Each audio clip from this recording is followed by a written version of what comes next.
overcast and drizzly here in Pittsburgh. We will start under a slight rain delay. It's game 4 of a series between the Cubs and the Pirates, and we welcome Cub fans from all over the country watching on WGN America, America's home for baseball. Great to have you with us. Jim DeShays, Len Casper, the Cubs here ending the first leg of a 3-city trip. We'll move to Philadelphia after this one and then down to Miami. It's been the Andrew McCutchen show, hasn't it? Yeah, it's fun because there's been so much buzz and hype about Gregory Polanco, the young prospect, that it was just called up. But it's as if Andrew McCutchen said, wait a minute, folks, don't forget who the man in Pittsburgh is. McCutchen having a whale of a month of June, a tremendous series. He's gone deep 3 times. You see one to right. Then he takes Travis Wood to dead center. He said, all right, we better pitch him in. Try to go in on him. He yanks it into the seats in left field. Great effort by Chris Coughlin, but a 2-run home run in the first inning by McCutchen last night. The Cubs have had no answer for this guy. For that matter, nobody has. 7-game hitting streak, a 12 out of 26 with an OPS up over 1,700.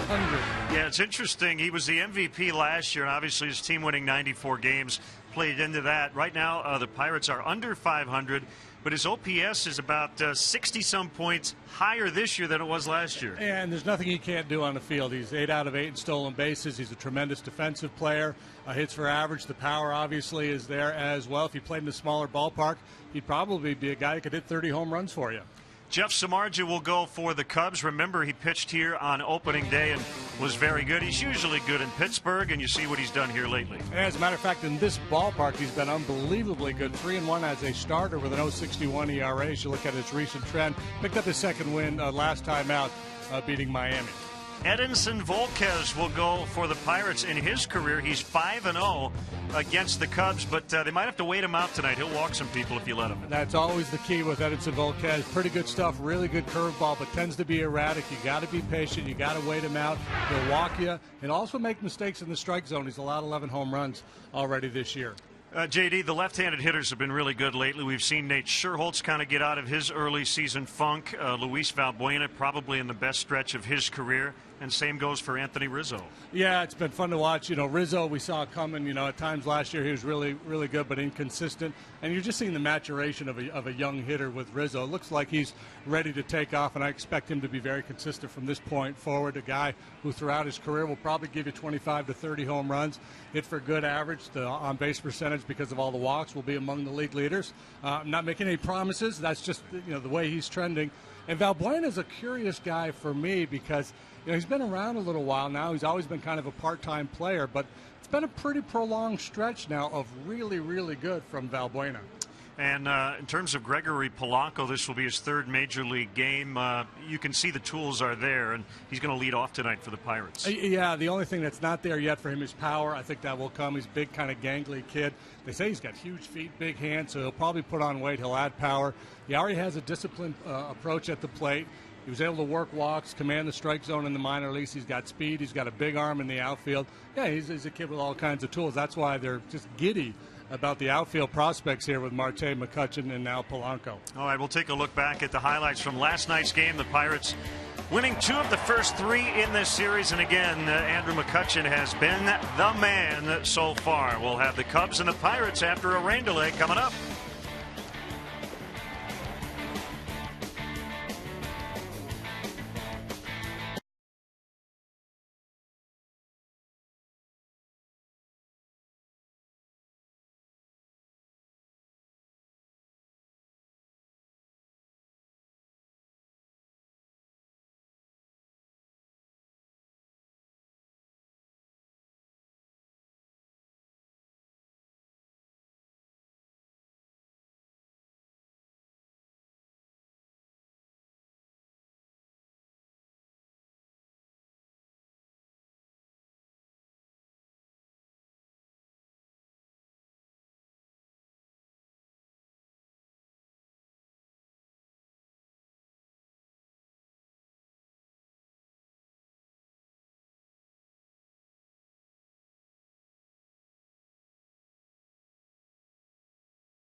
By Budweiser, designated driver, and enjoy the great times.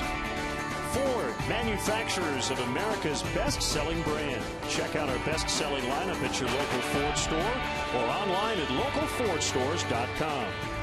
And by Xfinity, your home for the most live sports. So we will start in about, let's see, carry the two, 17 minutes from now or so, as we're scheduled to begin at 7:25 local time. Jeff Samardzija already on the bullpen mound. He'll face right-hander Edinson Volquez tonight in a matchup of right-handers. But while we have some extra time, segment from our Wrigley 100 special. You can't beat fun at the old ballpark.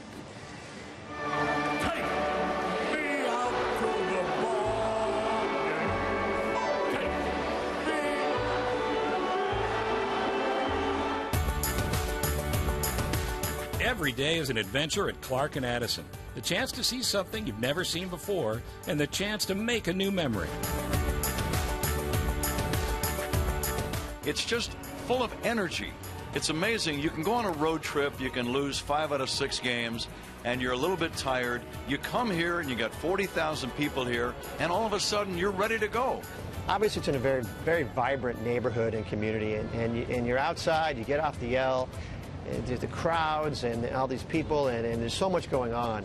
Then you walk in and you get through the concourse, and then you get to your seat and you see that there's a beautiful green field in the midst of all this chaos and just the game going on out there. I mean, it just makes a perfect contrast. There's nothing better than a weekend afternoon. The ballpark is full. There's an intensity. There's a buzz around the ballpark. Nobody's doing the damn wave.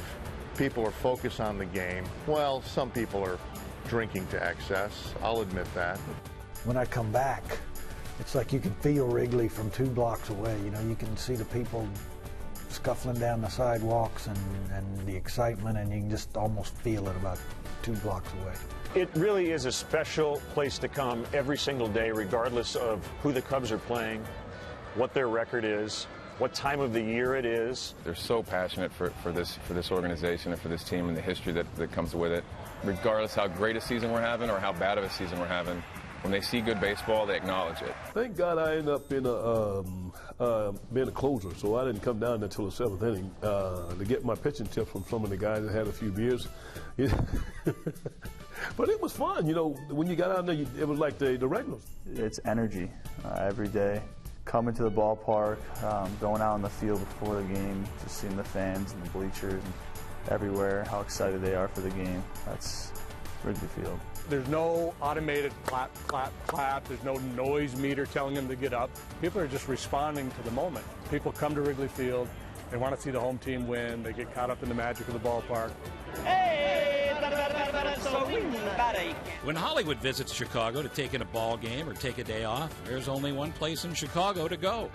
1060 West Addison. Let's go. Once the ballpark is safely located, there's movie magic to be made and the chance to walk on the green grass of Wrigley or showcase a magic arm.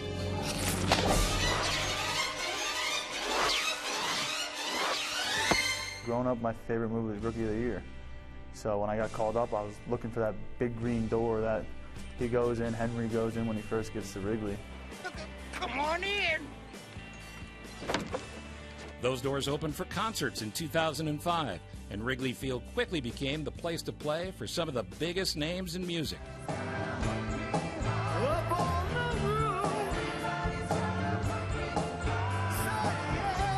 When the Telstar satellite went up in 1962, the first American television pictures exported to Europe were from Wrigley Field. Now, what could be more American? Good evening, Europe. We had intended to take you at this time to Washington, where the President's weekly news conference is about to begin. But because of early acquisition at Andover, we got the Telstar circuit early, and the President has not yet started. So suppose we take you to a baseball game in Chicago instead.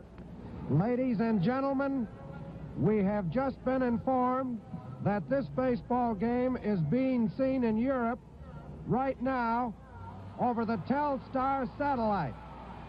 let's give all the baseball fans in Europe a big hello from Chicago. It was great, and for me it was terrific because someone hit a ball to right field and I had to make a catch, and somebody said, "You're on world televised, you're on TV." And people called and talked to me about that for a long time. Said, "You're famous all over the world." Where else but Wrigley could you find a public address announcer who doubled as a ball boy and handled his duties on the field for almost 60 years? Correct lineup for today's ball game. I think the one thing that always sticks out in my mind coming here, whether to watch a game or play, was Pat Piper. I never saw anybody sit on the field like that and have a ball bag. And I didn't pay too much attention to it when I came here as a spectator as a kid. But when I came here as a player later on and saw Pat on numerous occasions pick up a pass ball or a wild pitch and stick it back in the ball bag, and then everybody's scrambling around. What do we do now? Pat Piper's got the ball in his bag. But he was a fixture here at Wrigley Field for so long. This is a park where if a ball gets stuck in the drain, you should go get it. But you never, ever reach for a ball in the ivy. A hard lesson learned by many, including Cubs left fielder Julio Zuleta. I was told many times, and I learned through the years that you don't go in there to get a ball out of there. Well, I think I wrote in my story, it looked like he was making a tossed salad in left field because he was trying to get the ball and vines were flying all over the place. Celebrities of all sorts visit Wrigley, but when the sitting president came to the park, Harry Carey had no choice but to turn over the mic. And there goes a ball down over second base, and it's a hit out into center field. 1 run in, men on first and third. Even the president knew better than to take the mic in the 7th inning. That time belonged to Harry, who brought a new tradition to Wrigley in 1982.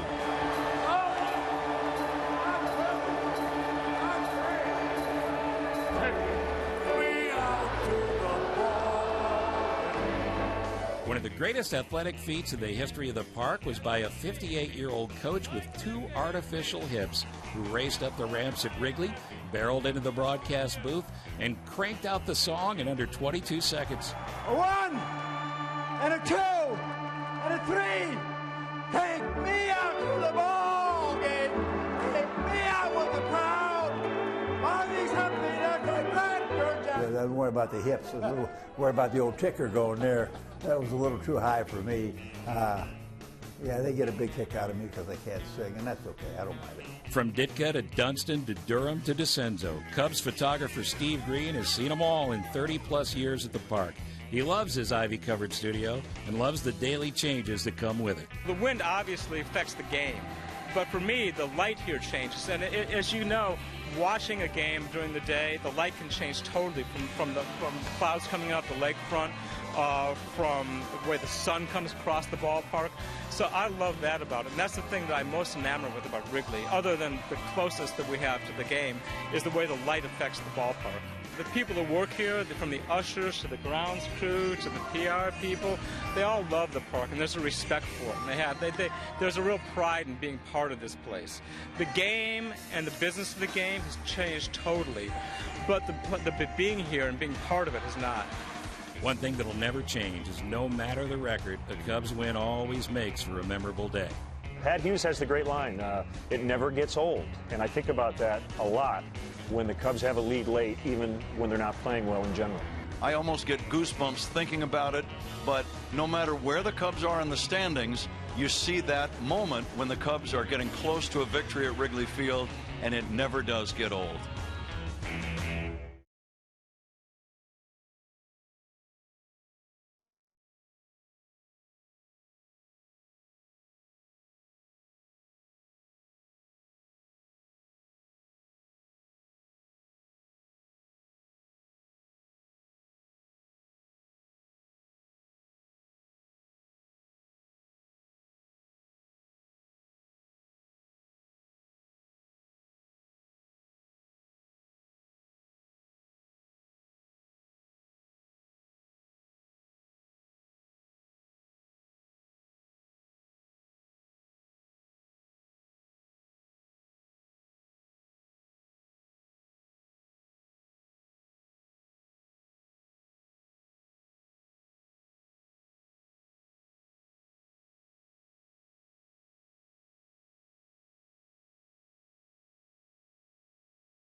Ground ball, left field, the base hit. The ball game is over. Look at Russell with hands upraised. This crowd refuses to leave. They're still standing around here. They won't go home. You never know what you're going to get in this park, and it doesn't matter what inning it is or what the score is. If you're down 9-0, this game is not over. After being behind 9-0, Cubs win. The Cubs did come back from a 9-0 deficit to win that 1989 Classic, and in 1922, they won the highest scoring game in MLB history, 26-23 over Philadelphia. But when you think of wild ones at Wrigley, nothing compares to a warm May day in 1979 when the Phillies took their revenge. Hey, kiss it goodbye. It is gone. It's a tie game. We got way ahead, and then they came back, tied it up, and they got ahead and tied up again, and we ended up winning 23-22. Mike Smith has just gotten his second home run of the day, and now the Phillies lead in this ball game by a score of 23-22. It was just one of those things where, you know, you go for the extra point or the 2-point conversion because it was just an unbelievable game. In the spring of 1970, Cubs fans were as antsy as Ernie's fingers on the bat as they watched their hero march towards his 500th home run. On May 12th, Mr. Cub hit the magic homer. That's a fly ball, deep to left, back! That's it! That's it! Hey! He did it! Ernie Banks got number 500! A line drive shot into the seats and left. The ball tossed to the bullpen. Everybody on your feet. This is it. Whee! Opening day produced many great moments, such as Larry Bittner's walk-off home run in 1978 and 3 surprising home runs from Tuffy Rhodes in 1994. The opener in 1971 featured Hall of Famers Fergie Jenkins and Bob Gibson's throwing up zeros, but the game ended in the 10th with another Wrigley memory from Billy Williams. There's a pretty good shot to center field. A very good shot. The ball game's over. The Cubs win it on a Billy Williams home run. The Midsummer Classic made 3 appearances at Wrigley. In 1947, a Stan Spence single gave the American League a 2-1 win. In 1962, the Americans won again by a 9-4 count, and then in 1990, the AL went 3 for 3 with a 2-0 win on a rainy night in Chicago. A tag and a throw by Strawberry at the plate.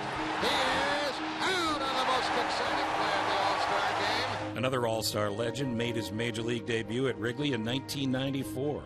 And it was a sight to see basketball's greatest player showing off his baseball chops in a Cubs Sox exhibition game. And Jordan with an RBI single. How about that? The World Series has remained elusive, but the expansion of the baseball playoffs has given Cub fans a reason to see the postseason with some great clinching moments at Wrigley. Off the fists, and Grace will take it. The Cubs have won it, and they will go to the postseason.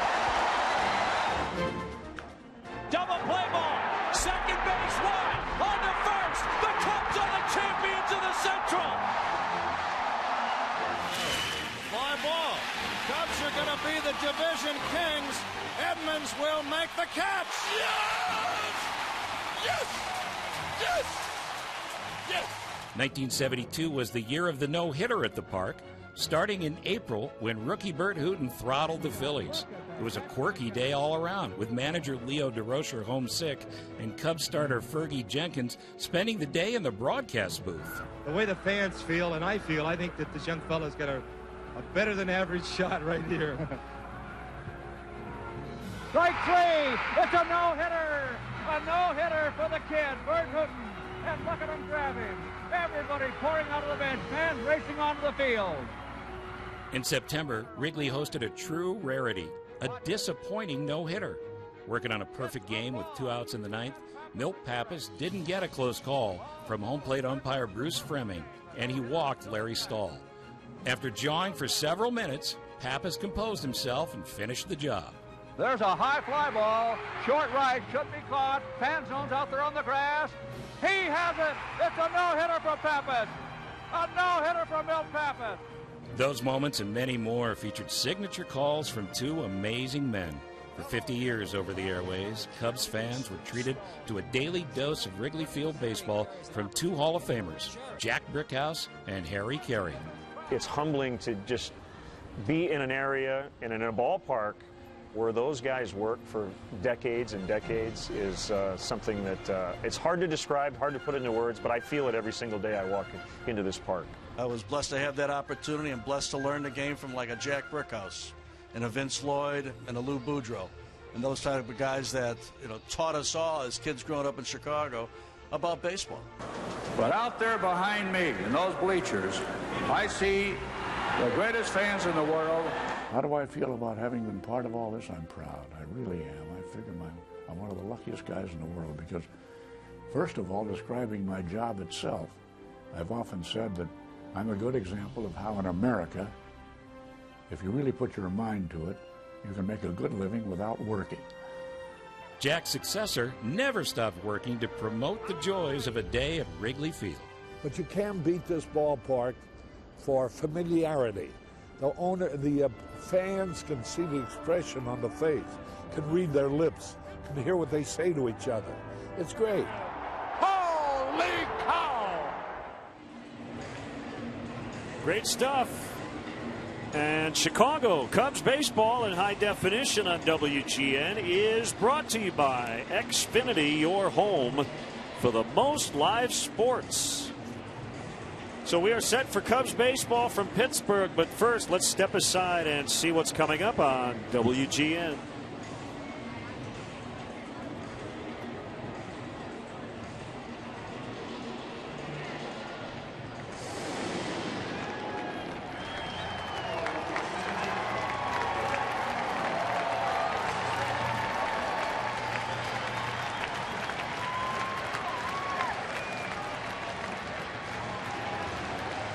So let's check in on the weather.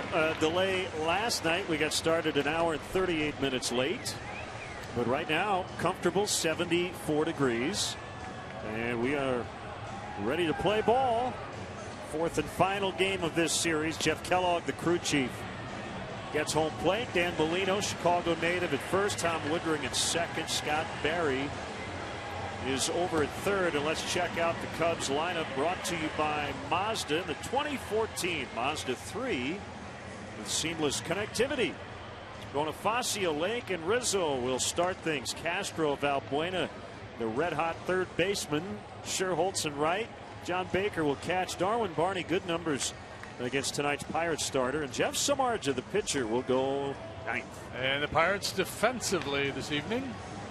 Speed in the outfield, Marte, McCutchen, Polanco. Pedro Alvarez has made more errors, 14 to be exact, than any third baseman in the league. Mercer and Barmas up the middle. Ike Davis is at first, and veteran backstop Russell Martin will call the signals for the Pirates starting pitcher tonight. It's Edinson Volquez. He's 30 years of age, making his 13th start. He's also worked once out of the pen. That came in that opening series against the Cubs. He's 3-5 with a 4.27 fastball, curveball, and a changeup.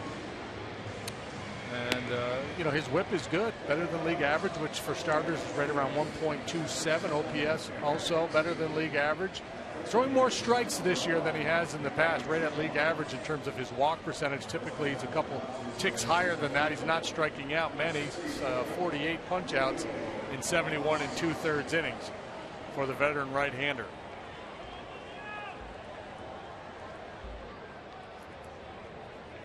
So Bonifacio will lead it off.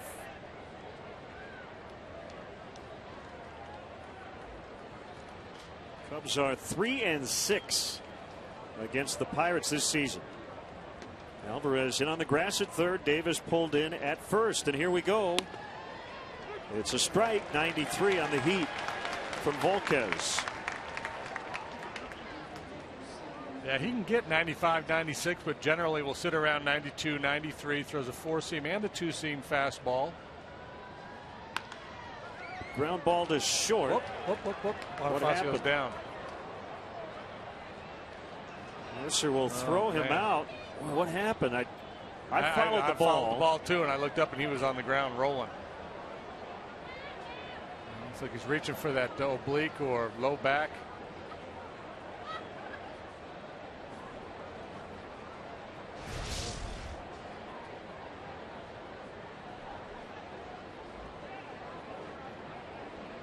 As he starts his break out of the box, something grabbed quite harshly.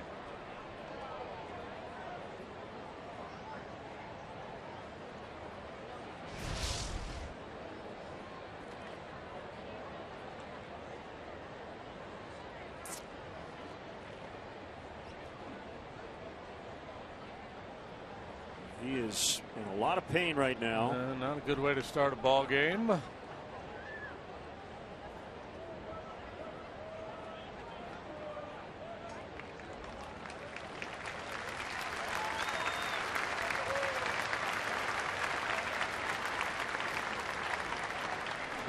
The replay we looked at made me think that it was maybe Need as he tried to spin to come out of the box, but I don't know. I'm just speculating.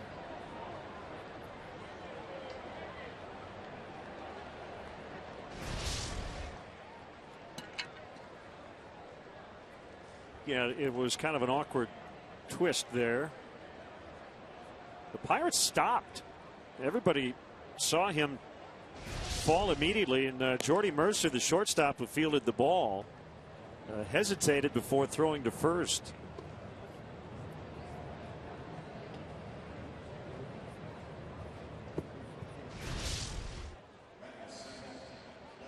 That guy goes down like that, it kind of gets everybody's attention.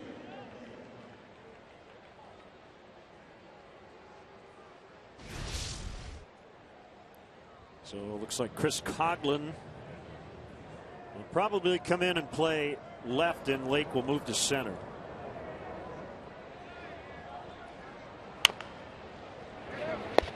Bounced foul by Junior Lake.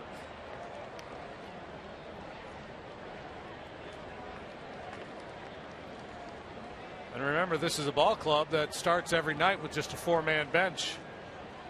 And Bonifacio allows that to happen to a great extent because he's so versatile. Lined off the glove of a diving Mercer and in the left for a base hit.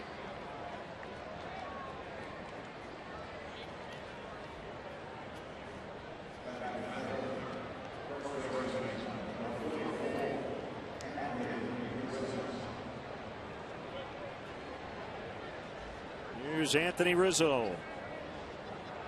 Top 10 in the National League with an OPS of .916.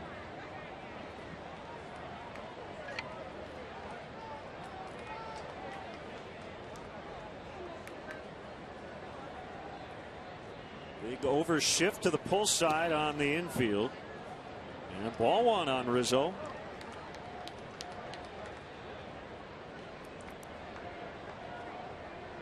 Get the 400 plus on base and the 500 plus slugging. That puts you in fairly limited company.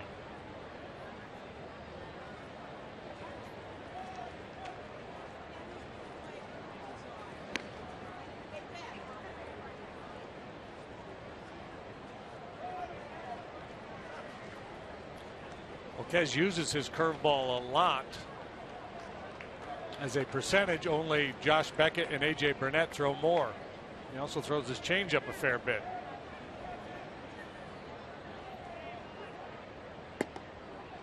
On the outside corner. There's the changeup there, and I don't think he wanted to throw it that high, but he got away with it.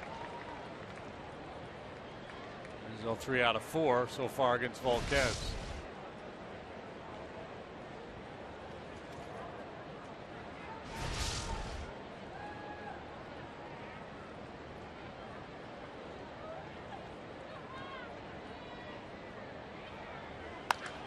Driven to center, but McCutchen is there. There's a lot of room in the outfield here in this ballpark.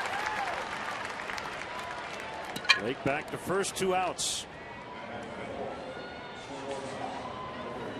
Another good swing by Rizzo, though. So solid contact by both Lake and Rizzo. And Volquez is one of those guys who's hard to pin down. There are times when he looks really, really good. There's other times, and this goes for all pitchers, but you know, for a guy was a 17-game winner back in 2008 when he was in his mid-20s. Looked like he was really on the rise. It never really happened for him. Command issues, not just walks, but mistakes in the strike zone.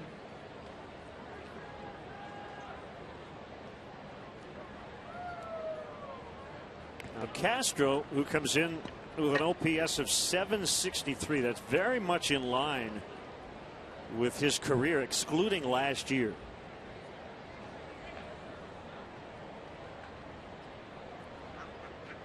So if you've been wondering here the first 2 months, is Starlin Castro back? His numbers would say yes. There goes Lake. Here's the throw to second, to the shortstop side, but it looked like he overslid the bag. He did. Must have fast dirt here in Pittsburgh as Lake overslid second and makes the third and final out. So the Cubs fail to score, and the Pirates are coming up.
Base.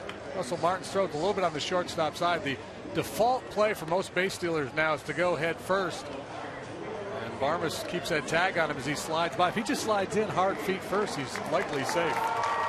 Now the Pirates lineup. Polanco will be in the leadoff spot for the first time. Josh Harrison not in the lineup. He tweaked his ankle last night. Marte, McCutchen, Davis, Russell Martin, the catcher, followed by Pedro Alvarez, Jordy Mercer, Clint Barmas, and the pitcher Volquez.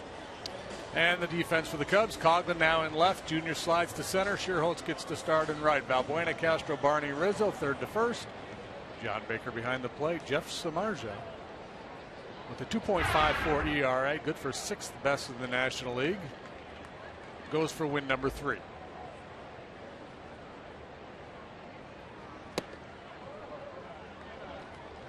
Ball 1 on the rookie Polanco. Comes out of the chute throwing 95 miles an hour. That is the norm. 13 starts, 85 innings. He's pitched deep into most of his starts. 72 hits, 5 long ones. Across the board, the number is really, really good for Jeff. League hitting .229 against him.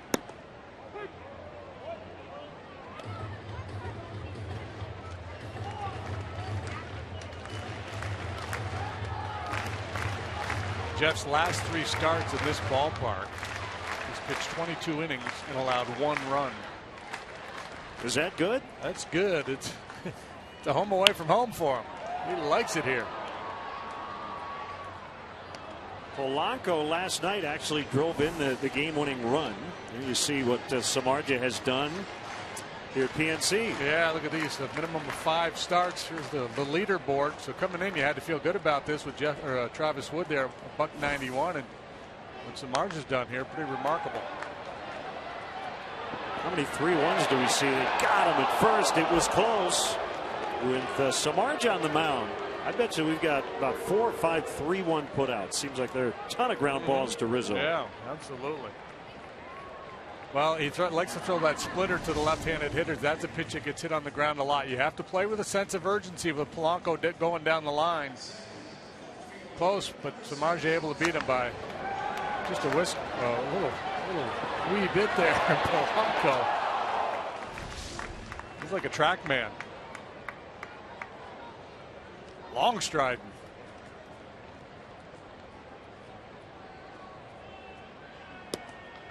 Marte, strike one. Came in ice cold, 0 for 23, and he's gone 7 out of 12 with 3 doubles and 3 RBIs.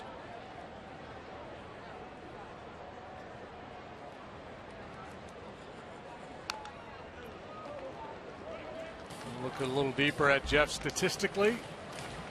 Take a look at his whip of 1.13. That's among the best in the league. Johnny Cueto's still below 1. OPS really, really good. His strikeout rate's been on the uptick lately. You brought up a good point before the game. One of many that you make every day. Be nice to face McCutchen with nobody on. Yes. Yeah. And he's on deck. Yeah. He's got 3 2-run homers in the series. Samardzija's 1-2, and he will face McCutchen with nobody on after the strikeout of Marte. Yeah, and that that allows a couple things. One, if you make a mistake and he takes you deep yet again, it's just 1 run. But 2, early in the ball game, if there's a man on base in front of him, you don't want to pitch that defensively for fear of setting up a big inning, because he does have dangerous hitters coming up behind him. This is what he's done so far in this series. I don't know what his personal record is for consecutive games with a home run, but we know he's gotten 3 in a row in this series, 1 to each field. That's the good news. He's running out of fields. He's got them all covered now. And I suspect we're going to see a lot of hard 2-seam fastballs in on McCutchen and then sliders away. You just saw a 2-seamer that was low, but definitely in. It doesn't matter. He hits in all situations, it appears. Twofold here. One, you don't want to make a mistake. 2, you want to get a guy's attention who's just wearing you out.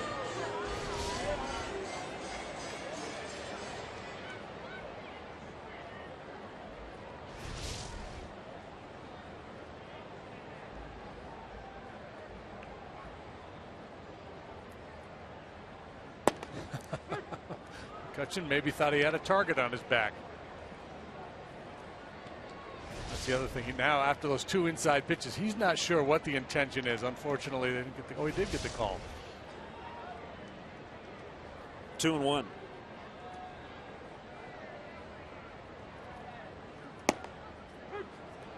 Now 2-2. Just takes a little aggressiveness away from a guy who's red hot. Part of the game.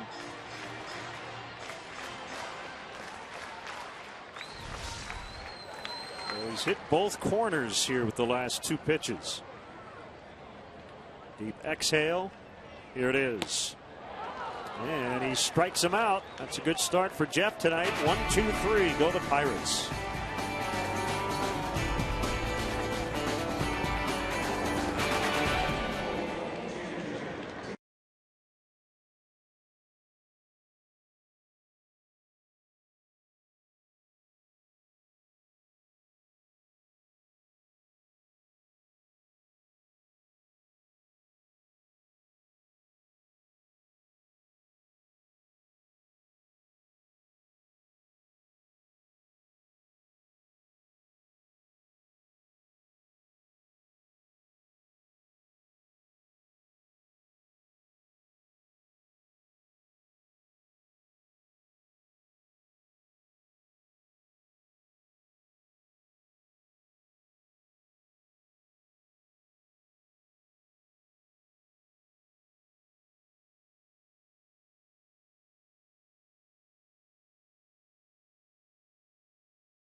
JD's baseball blog at WGNTV.com, sponsored by Jeff Vukovich, your nationwide insurance agent, serving the area for 36 years. To join the nation, contact Jeff at jeffvuk.com. Nationwide is on your side.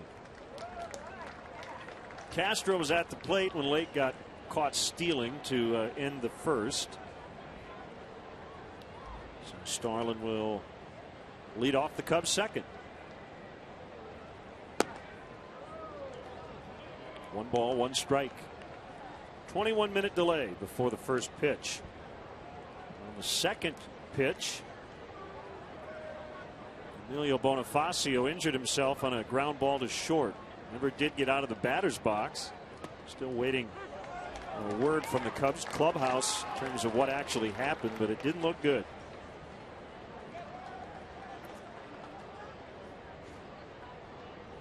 He was actually moving better coming off the field than I thought he would be.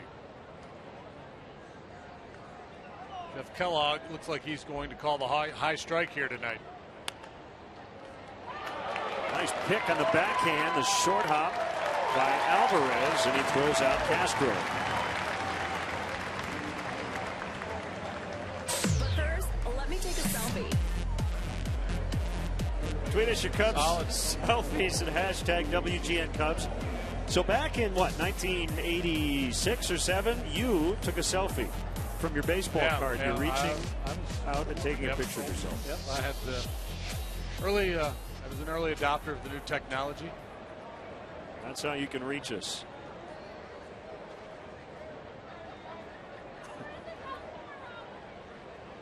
Valbuena, called strike. Luis hitting .384 over his last 22 games.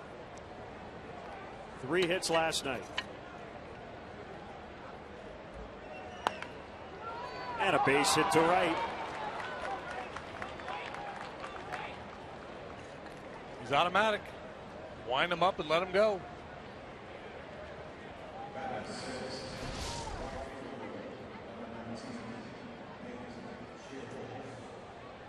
Rather modest bat flip after the solid line drive single.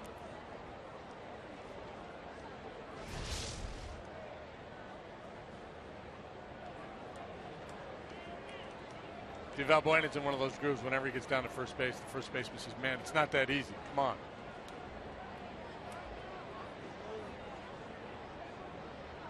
You can't hit a line drive every time you go up to bat, can you? Valbuena just, I don't want to think about it, man.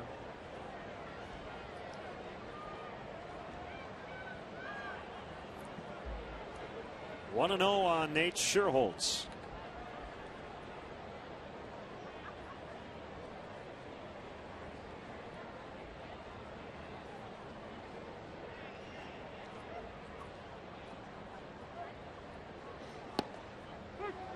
Backdoor breaking ball for strike.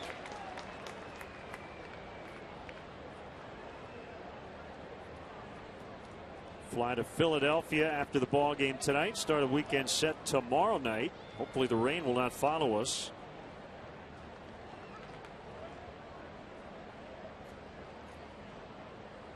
We're on WGN tomorrow night and then Sunday afternoon against Ryan Sandberg's Phillies.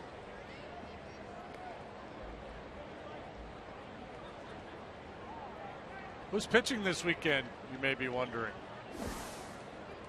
Boom, look at that. We got a presidential matchup on Saturday with Jackson and Buchanan.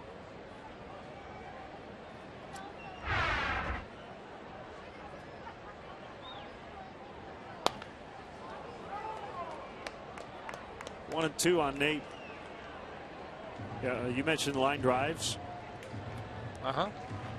Valbuena's line drive percentage going into tonight, 34%. That's off the charts. Is, ridiculous. Major League average right around 20. Yeah.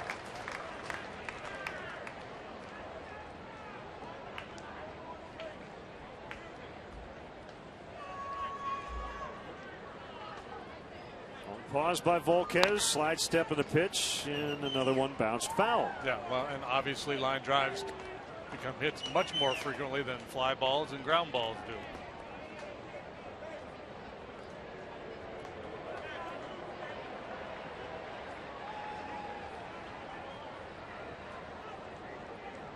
John Baker on deck. Volquez 6 feet 220 from Santo Domingo in the Dominican Republic. He's bounced around a fair amount the last few years. Began his big league career with Texas. 10th year in the majors, and he strikes out Sherholtz, I think. No, he didn't. First base umpire Dan Bellino said that ball hit the dirt, and so it's a foul ball. Good work. Both corner umpires, Scott Berry and Dan Bellino, coming in with confirmation. Yeah, good call.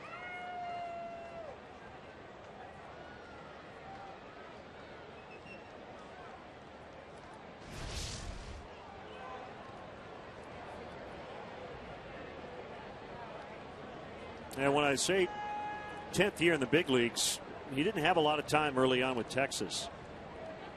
6 games in 05, 8 starts in 06, 6 starts in 07.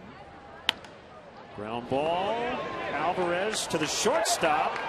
Mercer, and they will only get one. And I think Ricky is going to come out and might challenge the out at second, saying that Mercer was off the bag.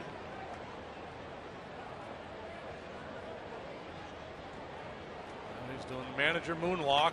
Valbuena has not vacated the base yet.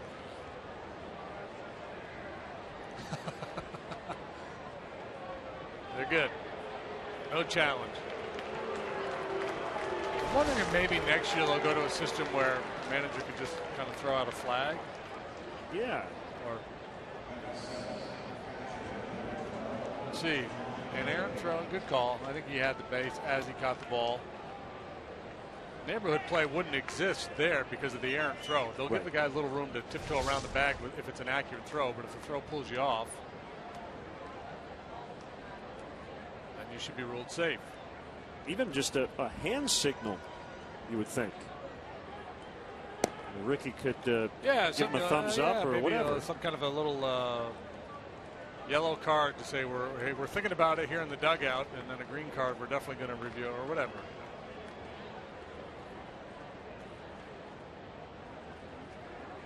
Maybe we could put some lights on top of the dugout.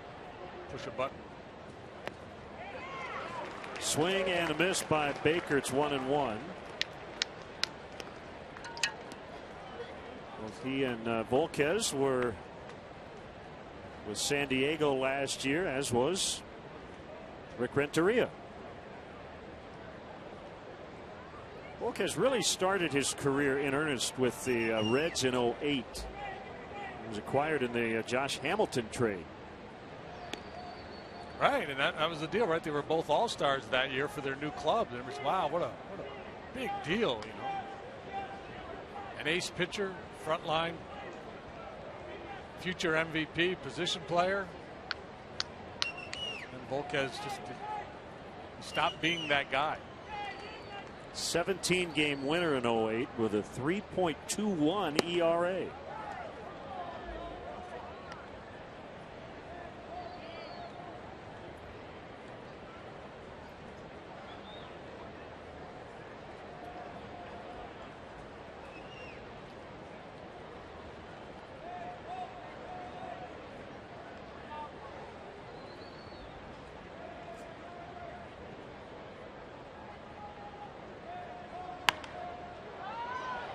Get on a play down the left field line.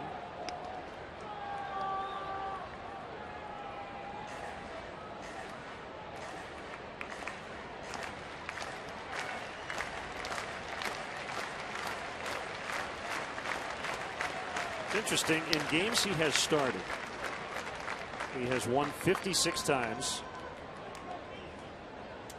In games he has started, he has lost 55 times. In games he has started, he has received 55 no decisions.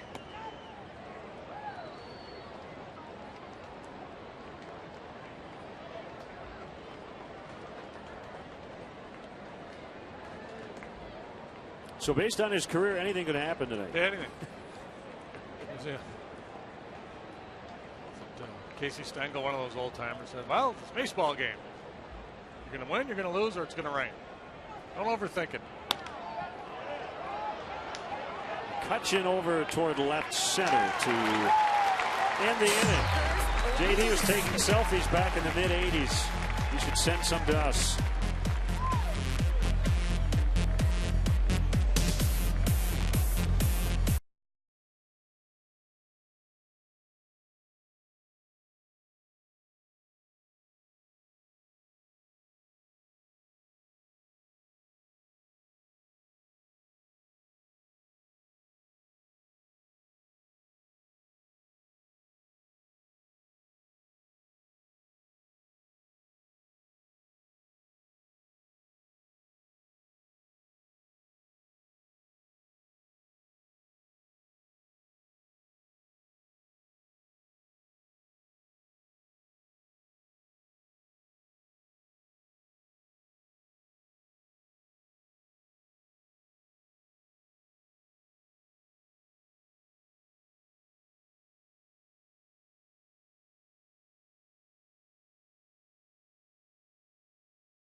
Illinois Bone and Joint Institute. There's Garrett Cole, currently on the disabled list with a little right shoulder fatigue.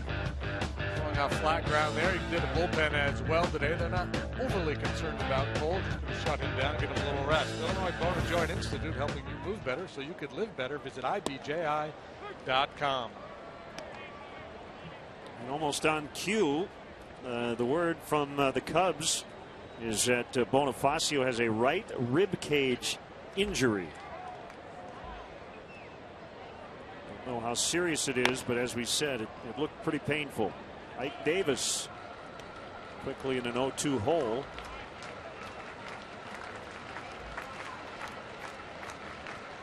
Davis 3 for 6 with 2 home runs against Samardzija.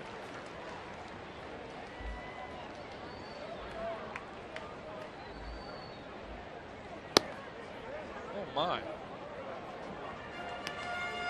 What was that one? We're going to show you. Is it in? That's good enough. Right on the corner. Tapped on the ground. Samardzija will pick it up with the glove, and he'll just tag Davis since he was in the area.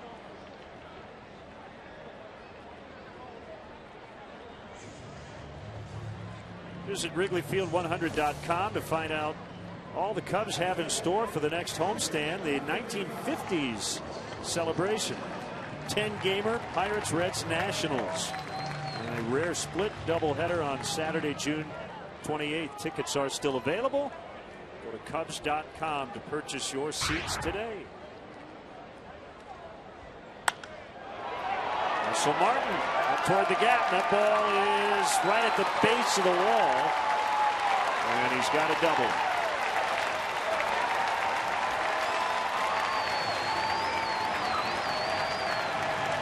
Always had that good outfield stroke. This time it's not just punching it the other way, it's driving it the other way. Russell Martin unloads a double off the wall in right center. Ball carries better when it's humid, and it's very humid here. Off the base of the wall. One out double from Martin.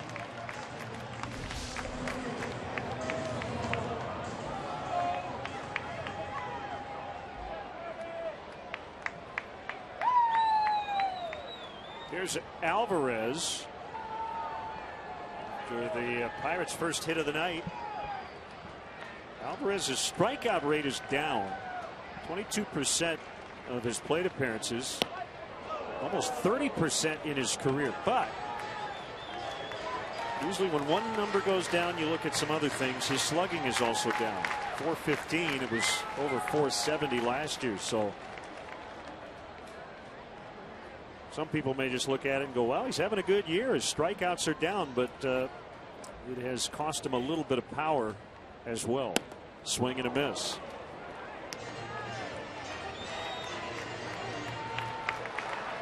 The yin and the yang, right? Yeah, usually got to give up something to get something in this game.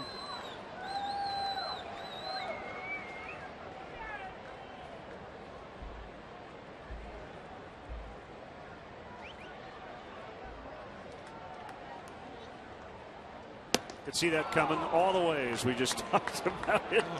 Yeah, well, he's still a guy who's going to try to strike out a fair bit. He will take his walks, but some margin. As I mentioned earlier, he's had some high strikeout games recently, and this is just pounding high fastballs. Alvarez couldn't lay off of it, and he couldn't catch up to it. Identifying a hitter's weakness and just instead of messing around, just keep attacking.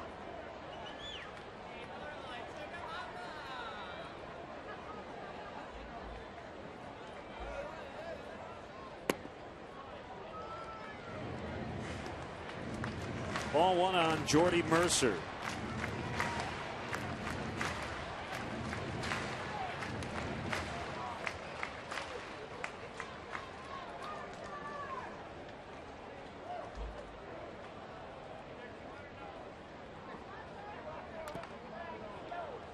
Much better of late for Mercer. 375 in his last 10 ball games.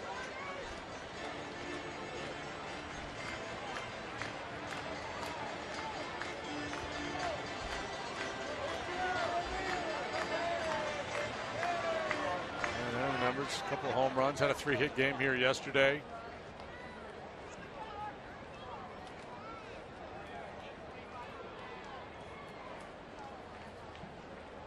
The 1-1 missed a little bit outside.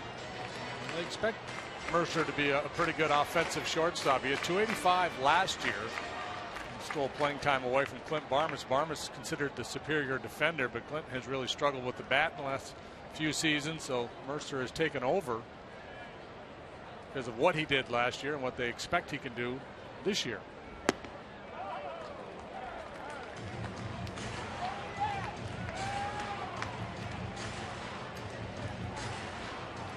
Mentioned the Phillies earlier. They won today, swept the Padres 7-3 the final in a steady downpour at Citizens Bank Park.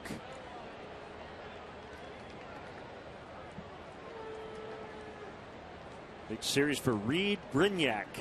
High fly to left. Coughlin camped underneath. And the inning is over. We go to the third.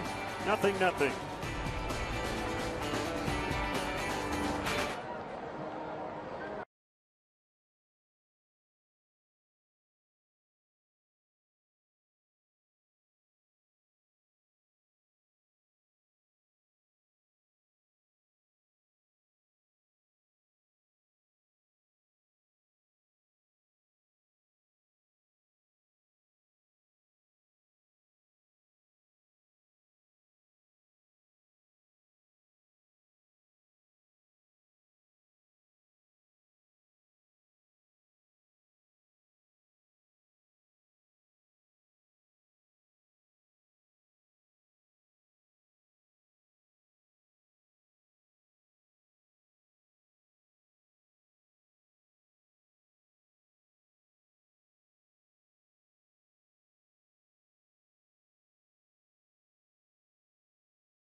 Xfinity. Yoenis Cespedes with a couple of throws that you just won't believe. This was the one a couple of nights ago to get Howie Kendrick. And JD, he seems to specialize in booting the ball and then making up for it. Yeah, I was just going to say, if you're a base runner and he misplays the ball, you probably should stop, because this is his MO. Of course, I believe this is Pujols running here. Tony La Russa used to accuse of running like he was invisible. So that one not quite as impressive as the first one, but still, that arm makes up for a couple big mistakes in the outfield. What a cannon.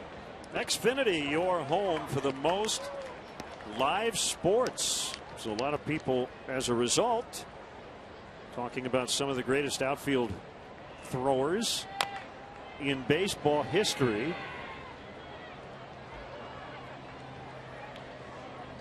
As Darwin Barney leads off the Cubs' third. Not a completely lost art, but you just don't see a lot of guys throw people out anymore. They don't see a lot of guys hit the cutoff man, which is really all an outfield coach asks.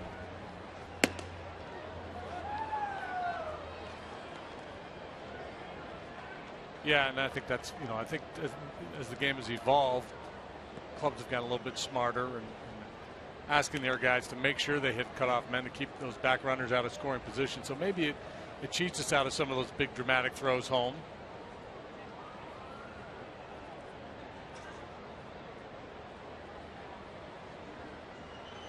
Ball and 2 strikes on Barney, the pitch.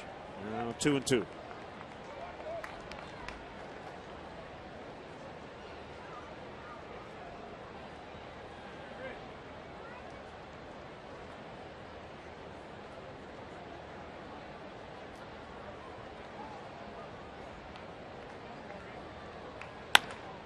Ground ball back through the box and into center. Be ready to take an extra base. 79 All-Star Game is the one that pops up for me as a kid. I remember this one. I think it was in Seattle. Dave Parker. Yeah, and the throws in the All-Star games, the postseason, the World Series, those were the ones that you really remember. But Parker had a cannon. He routinely make throws like that. Brian Downing at the plate as Samardzija pulled it back and swung and missed with Alvarez breathing down his neck at third.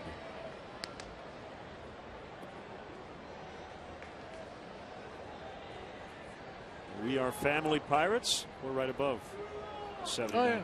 Hi. Hey, look, we're on TV.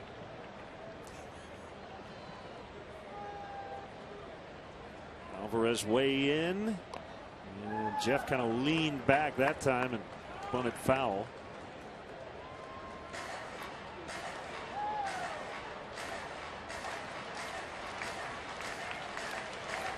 Boy, some starting pitchers, the day they pitch, they don't want anybody around them.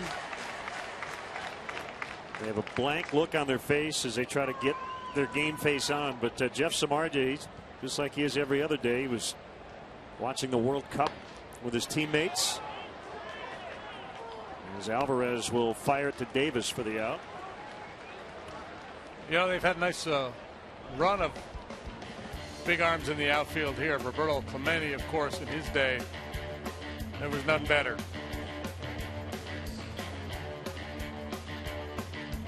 You need the arm strength, you need the accuracy, and it helps if you can run a little bit too to get to the ball in a hurry. He possessed all those attributes. And then, more recently, Jose Guillen, who controlled right field at Pittsburgh for a number of years. He had a cannon.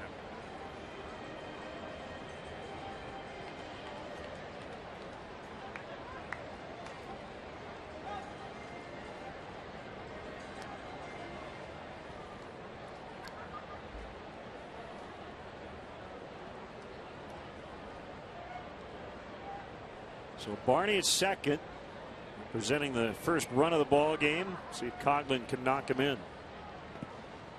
Knocked down by Martin.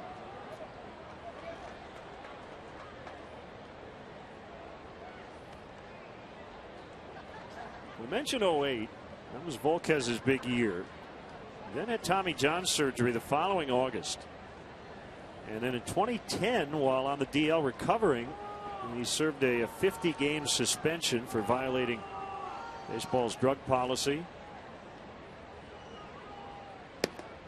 Bounce back and be the Reds' opening day starter in 2011, but then spent some time in the minors that year. And has kind of bounced around since. Padres, Dodgers, and now the Pirates.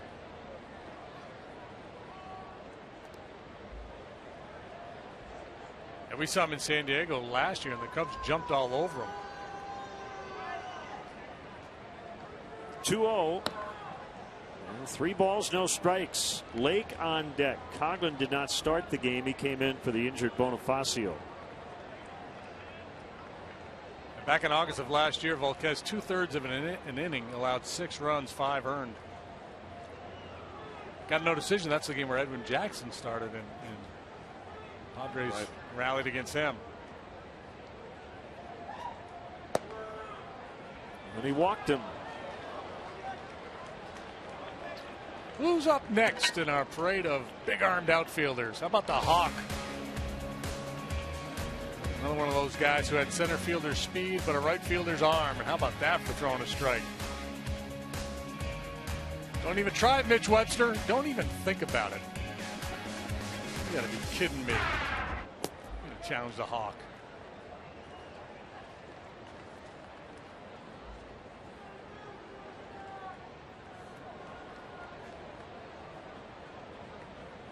Lake singled in the first and then was caught stealing when he overslid second.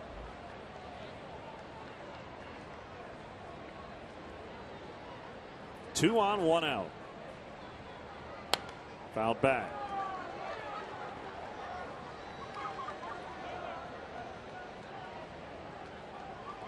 Well, we don't know what the weather's going to do, so it might be a good idea to put a couple runs on the board early.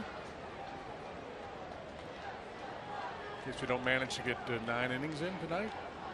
As opposed to those nights when it's not a good idea to put runs on the board early.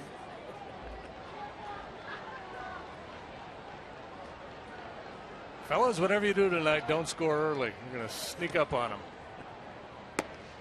Could not hold up. Good plan, Skip.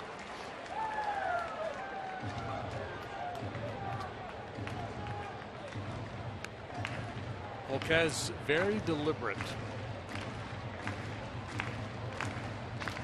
Like most guys with base runners, will really slow it down. Kind of night though, as a pitcher, sometimes you're gasping for breath out there. It's so hot and steamy, muggy. Throw a lot of pitches in any given inning. Take a little bite out of you. And he strikes out Lake on the breaking ball.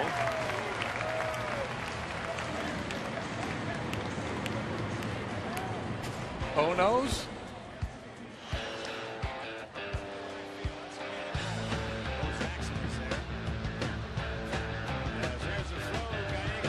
Like Gallego trying to tag you over third base. He was almost backpedaling too when he caught it. Yeah, not like he had a lot of momentum going into it. Just a little step and throw. And then, I love that. No.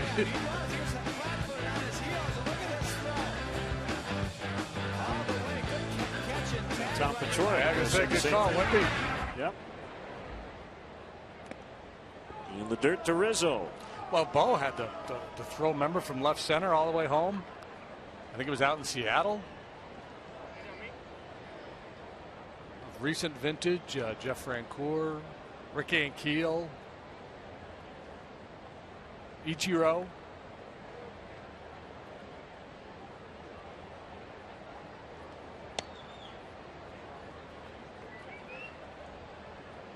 Vlad Guerrero. 1-0 the count. Here's a pitch. Way outside that time.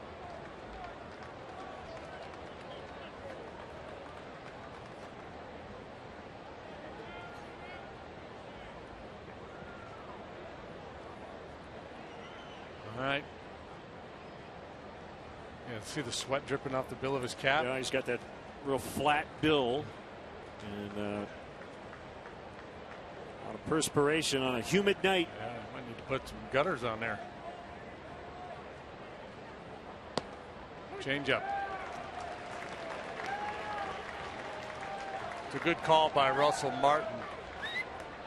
Because if he asked for a fastball there, it's unlikely that Volquez would have found the strike zone with it.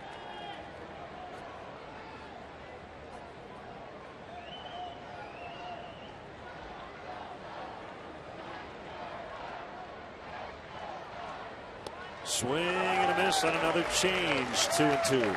Pitchers have this kind of inherent instinctual survival mechanism that says, I don't want to throw guys that can hit the ball 450 feet, 2-0 fastballs in the strike zone. So if you call for the fastball, he might throw one, but he's probably not going to find the zone. So you're better off going with an off-speed pitch. And he's thrown 2 really good changeups back-to-back. Now he might be able to beat him with a fastball. Rizzo's going to have to really battle here. And he gets him back from 2-0. The Cubs leave a couple. 0-0.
Have one.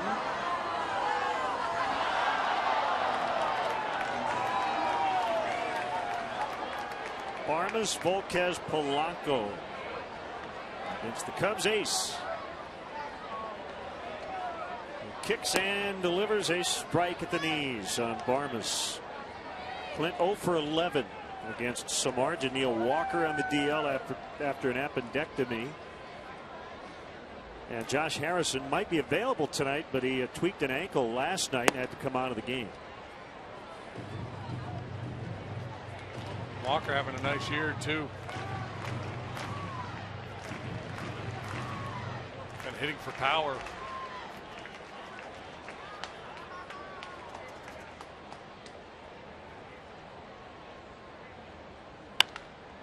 And this is his first career hit against Samardzija.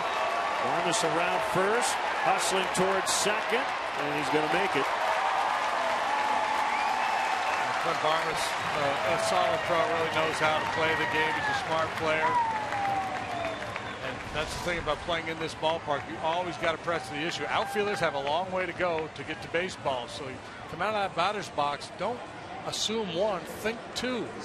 Seen a number of Cub hitters in this series, you know, not jog down the first base line, but not thinking about taking advantage of the spacious outfield here. And at times I felt like it's cost them an extra base. Or at least the opportunity to maybe grab one. Running by Volquez. Samardzija will throw to first. Barmes put on the brakes, now on his way to third. He's going to make it. So Barmes did the right thing. He would have been a dead duck had he kept on going. But as Samardzija wheeled and fired to first, then he took off for third, and that's a long throw from first.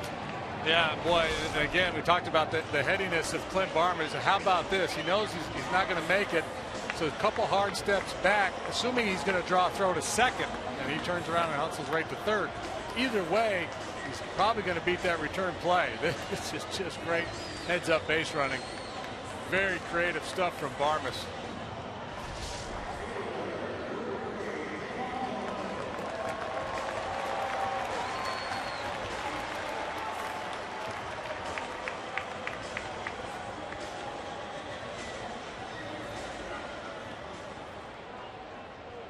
You would want him to be the point guard on your basketball team.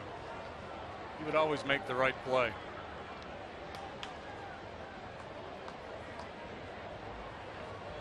Infield in. Volquez does get a sacrifice.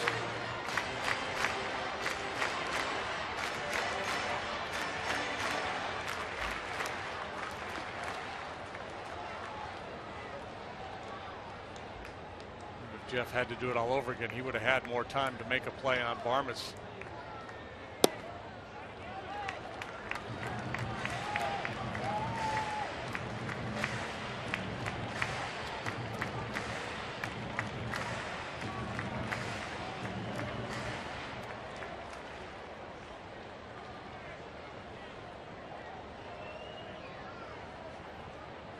Pirates were a little sloppy in last night's game. They won, but a couple bad base running decisions.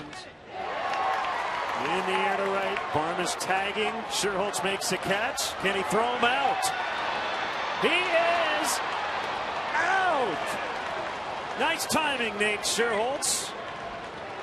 Been showing you all these great throws from the outfield. We could not have written a better script. Inning over.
Possessing the cannon, and Nate Sherholtz with a strike to get Barmes. Might have been a little bobbled by John Baker. No challenge, no.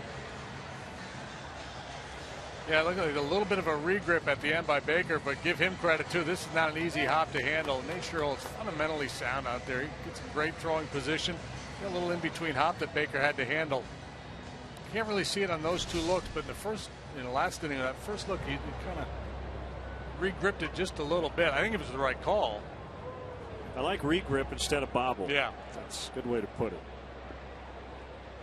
So we remain scoreless, and Castro takes ball one.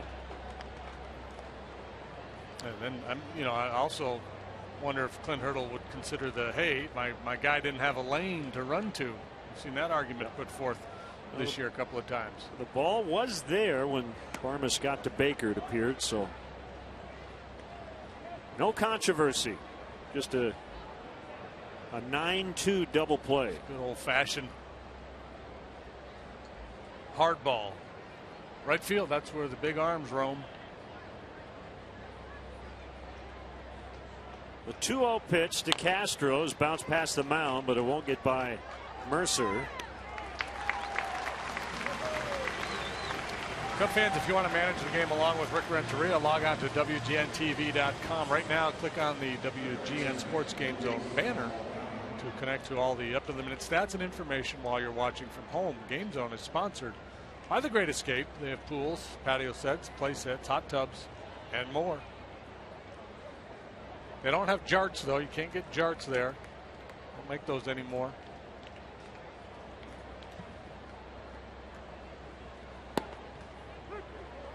On the outside corner to Valbuena.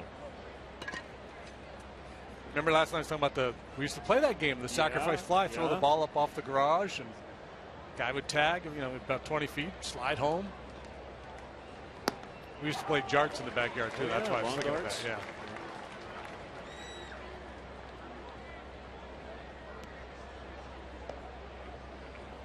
That was back when they allowed you to throw sharp objects all over the yard. It seemed like here's a good idea. Called strike 3. Party of the century continues next homestand with a celebration of the 1950s. Friday, June 20th, Cubs host these Pirates. The first 10,000 fans get an Ernie Banks bobblehead presented by Giordano's. Number 5 of 10 special Wrigley Field Friday bobblehead giveaways. Tickets of every level are available. Go to Cubs.com.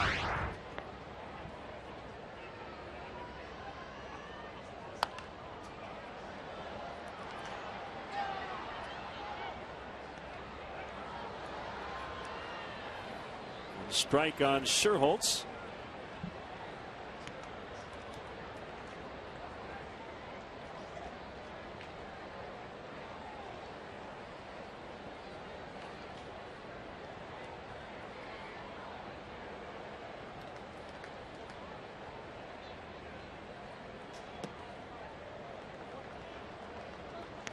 So Jason Stark just tweeted something really interesting. The Giants won today. They avoided a 4-game sweep as they beat the Nationals.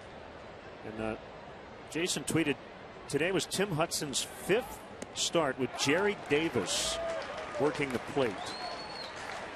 That was the first time since 07.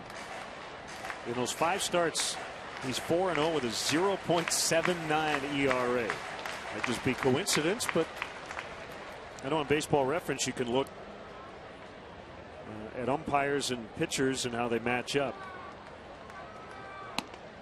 Maybe Jerry calls that low ball. Hudson throws a lot of sinkers. Fits. Right.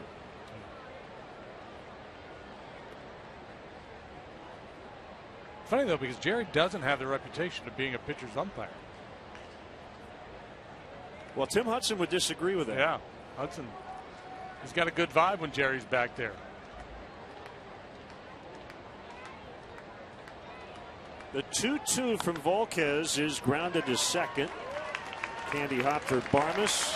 Cubs go quietly 1, 2, 3, 4 the first time tonight. We're in the 4th, scoreless.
June 30th, 1998.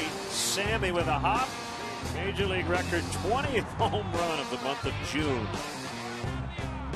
Brought to you by Southwest Airlines. Find our fares online only at southwest.com.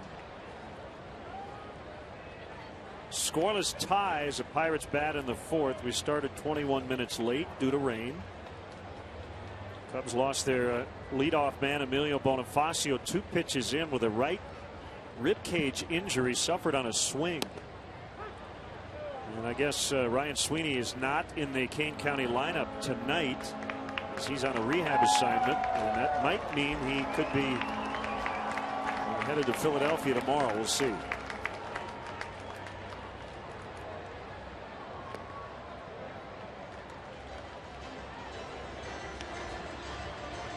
It's been a while since we've seen Ryan Sweeney. I'm going to say May 3rd when he went on the DL.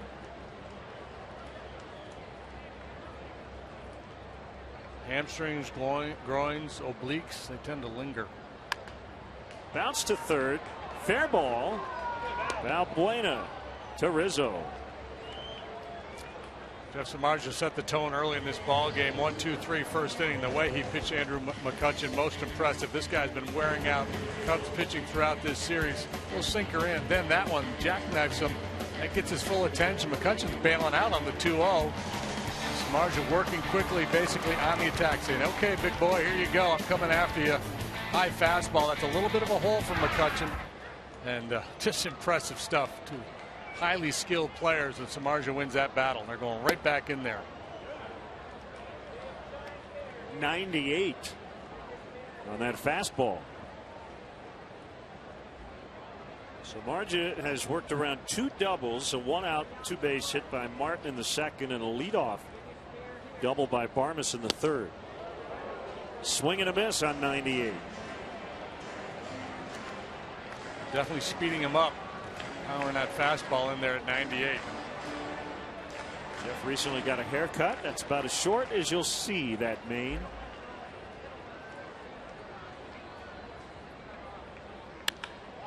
He drives this ball deep. Left center. And it's going to one-hop the barrier. About 410 feet from home plate. It's a double.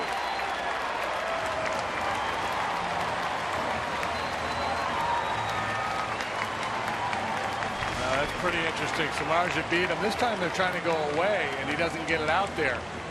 Drifts back to the inner third, but it's not up. It's still an impressive swing of the bat, even though Samardzija missed his spot. Still a tough pitch to handle. 97 inside part of the plate. Probably felt, I'm sure Baker felt like after all the work they had done in there, they had him set up to throw a little cutter away or something. And you know, I think for McCutchen, the elevated fastball he'll chase and kind of spin it away, soft stuff away, curveballs and sliders away. Davis with a base hit. McCutchen to third. Nick Leyva is, well, he didn't do anything actually. Didn't stop him, didn't send him. He might have made a verbal call to slow him down. And they're at the corners with one away. That ball's sharply hit, but with McCutchen's speed, you assume he could score, but Scherholz on it quickly. He's already made one big throw in this game, and I think Leyva made the right decision. He would have had him.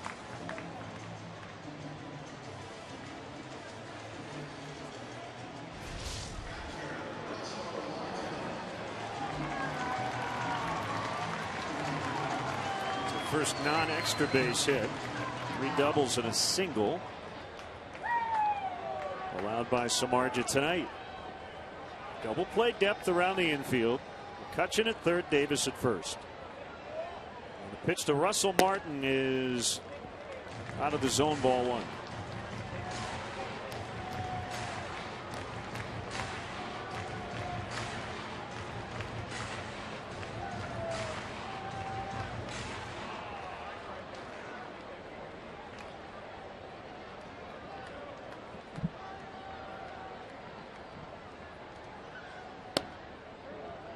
Now 2-0. Alvarez on deck. Martin's been a Dodger, a Yankee, and now a Pirate. Three-time All-Star. Gold Glover, Silver Slugger winner in 2007. 151 games with the Dodgers that year.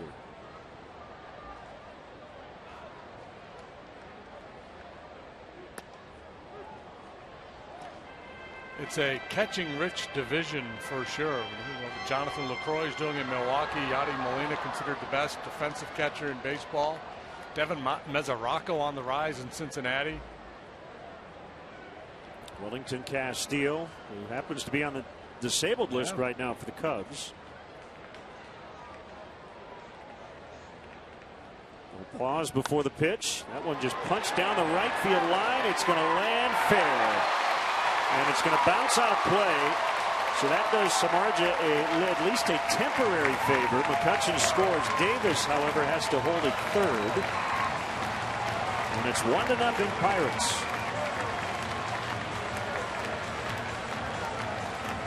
Two doubles for Martin tonight. Last time he drove it to the wall in right center. Here is just more of a bit of good fortune. Good hitting for sure, as he's able to stay back and make some contact on a pretty tough breaking ball. He's had the Dean Martin special tonight. Two doubles. Double. Infield will come in. They just went after Alvarez at the top of the strike zone, his first at bat, and he swung and missed all three times. Now you're in my generation.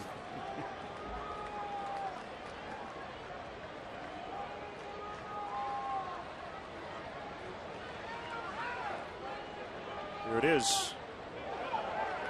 Too high that time.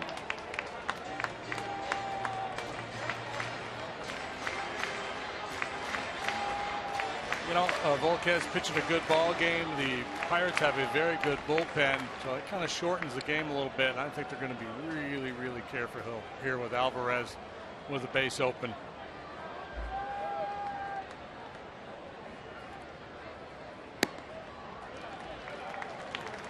See if he's willing to expand his zone to try to drive these runs in. If he's willing to chase pitches out of the zone, then you get back into the at-bat. But I think they're not going to want to give in here.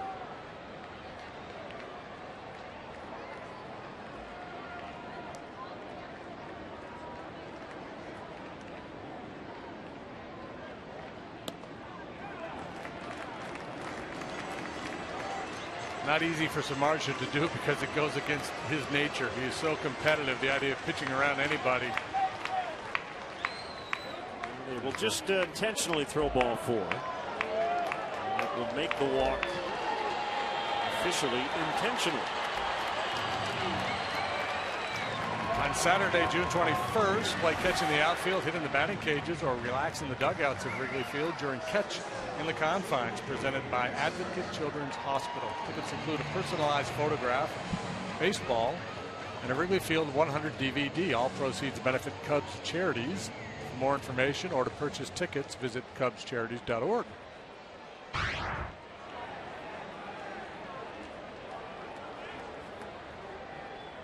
Mercer with bases loaded and a run in and a strike on a fastball. Samardzija throwing hard tonight. He's hit 98 on a couple of occasions. That one at 96.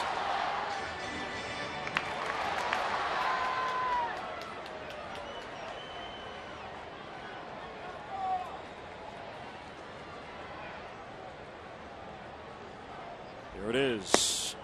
0-2.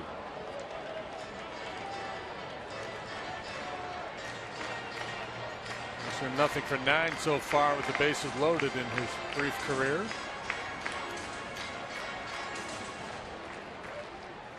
Davis third, Martin second, Alvarez first.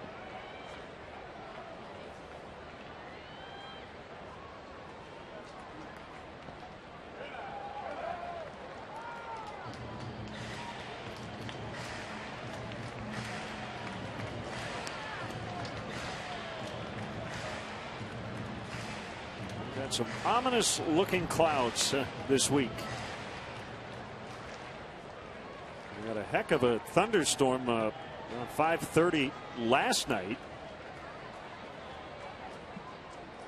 Game was delayed to start about an hour and a half. Lake makes the catch. He's going to throw to Castro, actually over Castro to third. As Davis scores on a sacrifice fly by Jordy Mercer, 2-0.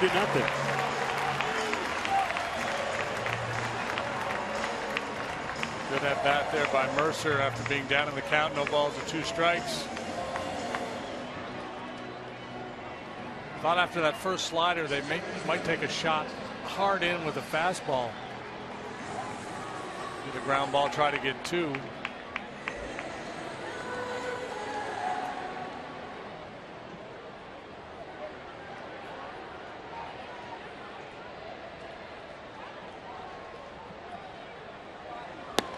Goes Martin to third. The throw, however, goes to second. It hits the runner. Martin's going to hold. Davis was imploring him to try to score. Double steal.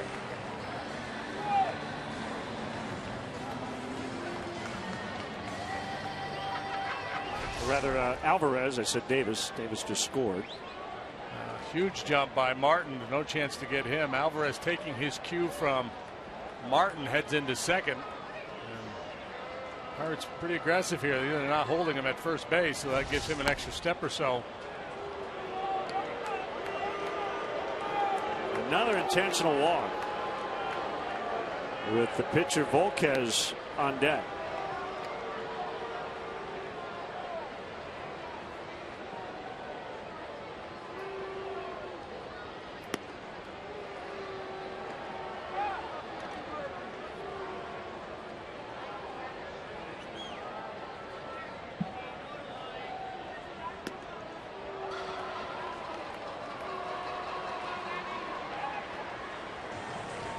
Clint Hurdle had to have a pretty good idea that the Cubs would do this after that double steal, so I don't think he's really thinking that Volquez is going to deliver here. He's just trying to flip his lineup. Regardless of how this plays out, he's got his leadoff man leading off the 5th. And not a given that they would walk Clint Barmas in that situation, but certainly a possibility.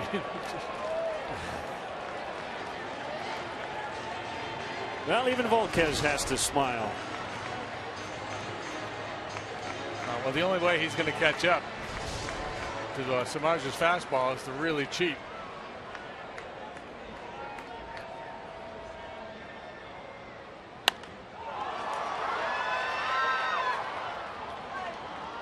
If he threw him a changeup, a split at about 80 miles an hour, I think Volquez would swing twice. Yeah. Spin around and drop to the ground. But there's no reason to take a chance here and speed up his bat.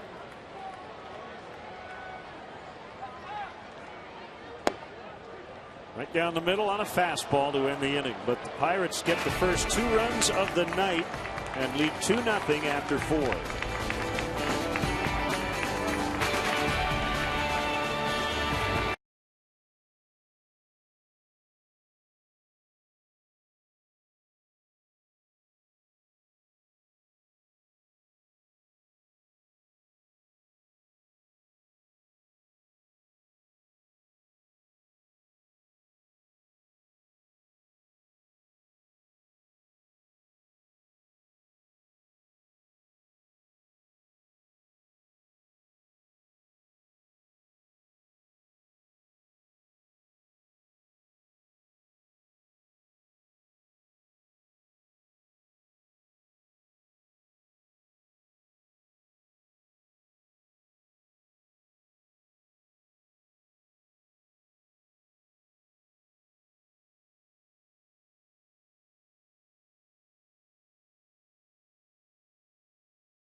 corporate gatherings, family reunions, and bachelor or bachelorette parties. Individual group tickets are available for all games. For more details, go to WrigleyvilleRooftops.com or call 773-248-ROOF.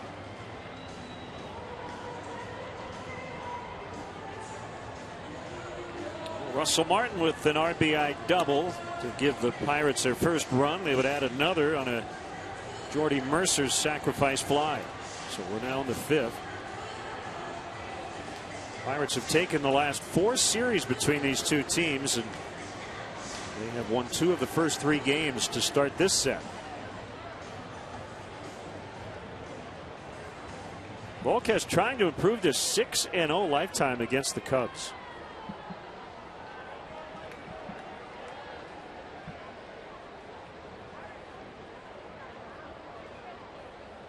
And he works to John Baker and catches the outside. Strike 1.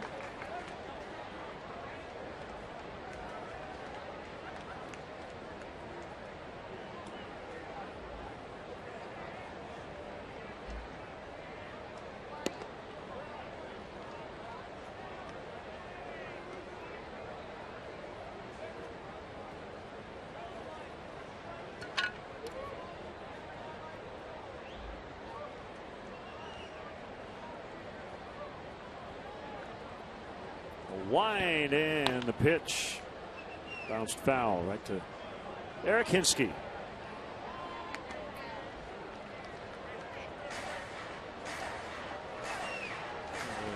Great perch here and a great shot of downtown Pittsburgh, but some very dark clouds off in the distance. Yeah, it almost looks like smoke.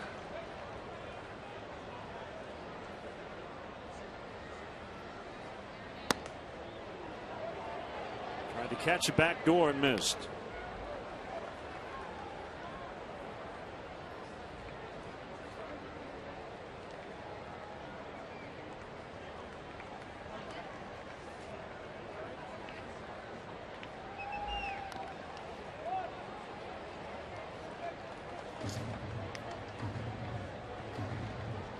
Giants win today 7-1 over Washington to avoid the 4-game sweep. Despite that loss, the Nationals really starting to assert themselves. Their starting pitching has been outstanding. Had a team ERA of 1.47 for the month of June coming into play today. Tim Hudson leads the majors with a 181 earned run average. Gave up an unearned run today, and that was it. Blake Treinen 0-3 in the big leagues, but he's got a 2.08 ERA as Baker takes a walk.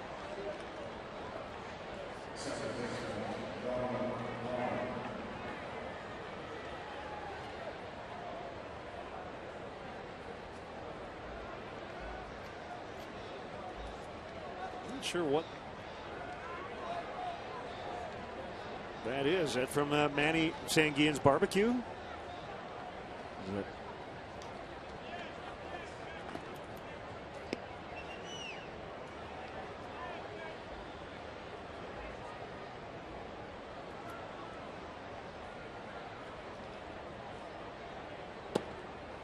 Strike call to Barney.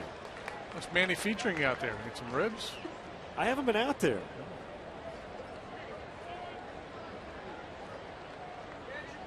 He's probably got some bad ball brisket. Barney with that single, his first time up now, 7 for 13 against Volquez. Darwin making his 3rd consecutive start at second tonight. And a base hit to left. He's 2 for 2. He owns Edinson Volquez.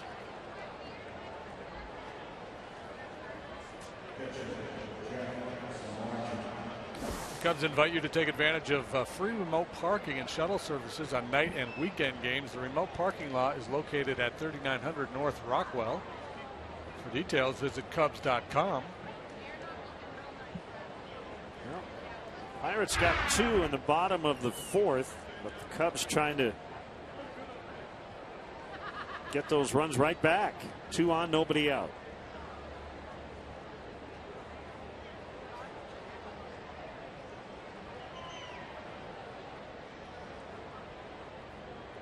Ideally towards third base.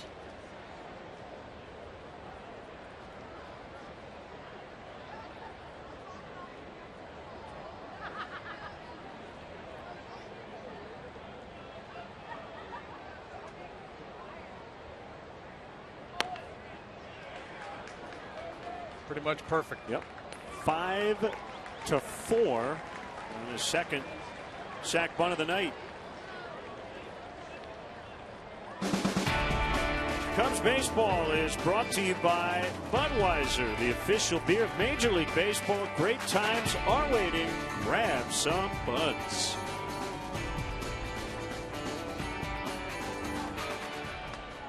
See if Coughlin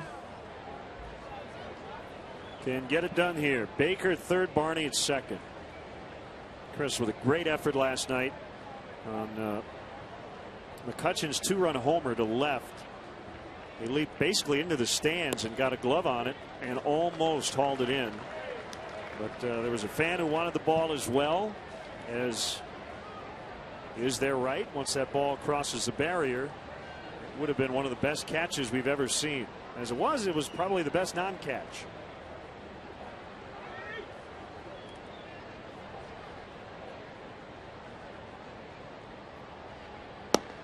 Swing and a miss. Back changeups. That one, a hard one at 87.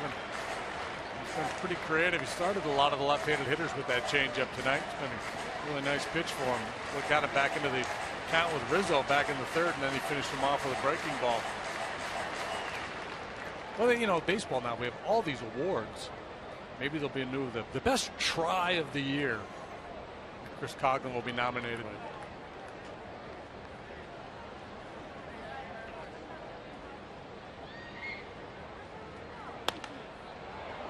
In the air, we're going to see Polanco's arm here as he sets and throws and keeps Baker at third. It was a pitcher growing up and just showed off a pretty good arm and right. That's been the theme tonight. Yeah, it's as if Cespedes getting all this airtime with his throws. It's got everybody focusing on outfield play. It's been fun.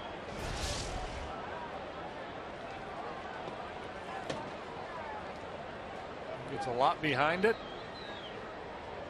Not an easy one to handle, skipping in there on 2 bounces, so a chance Baker could have scored, but certainly understandable that Gary Jones didn't send him.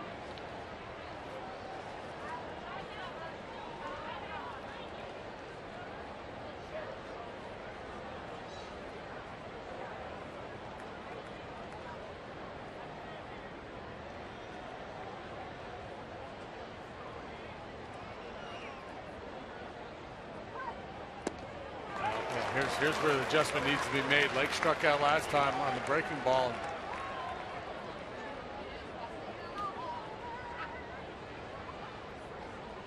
I think Russell Martin's been around the block. He's been a catcher in this league for a long time.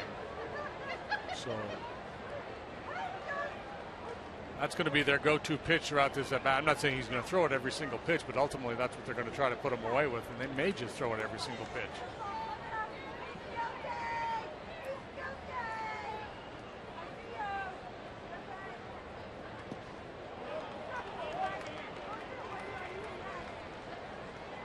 Kind of a limbo thing there. How low will you go? Junior swings and misses at almost 41% of the pitches he offers at. And that's the highest such percentage among all qualifiers in baseball.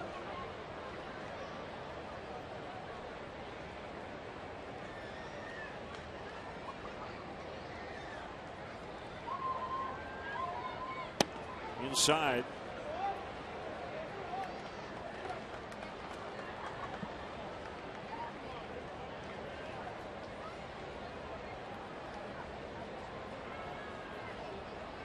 Russell Martin.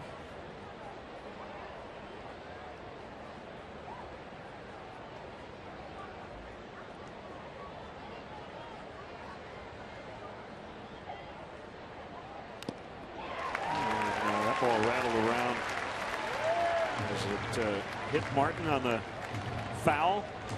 2-2. Breaking ball in the zone when it's up. Junior can handle it.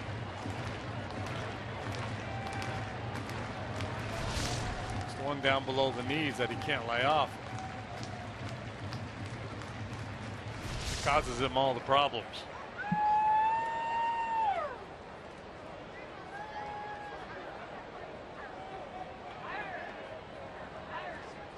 Good start to the inning. Baker worked the walk. Barney singled. Samardzija did his job getting the bunt down.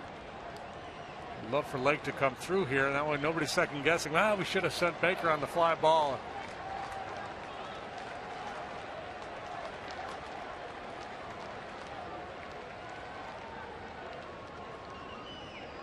Dancing around back there, and Lake strikes out. So the Cubs leave 2 in scoring position, and they trail 2-0.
Emilio Bonifacio left the game right at the get-go. First at bat of the game, swung and missed, went down. He's got an injured right rib cage. We'll know more on him tomorrow. Russell Martin's been the star so far on the hitting side. A pair of doubles and RBI. He's also catching a shutout. The Pirates lead 2-0. Start something special with great leases and low financing on a new Honda. Visit shophonda.com or visit your local Honda dealer. Pirates leading 2-0. 2 runs for them off Samardzija in this ballpark seems like a bunch. He came in on the year overall with the 6th best ERA in the National League, 2.54. Man, run support's been an issue for Jeff all year. I mentioned earlier about his run here in this ballpark. 1 run in his last 3 starts allowed here. Despite that, in those 3 games, he has a win, a loss, and a no decision. No decision on opening day, in fact.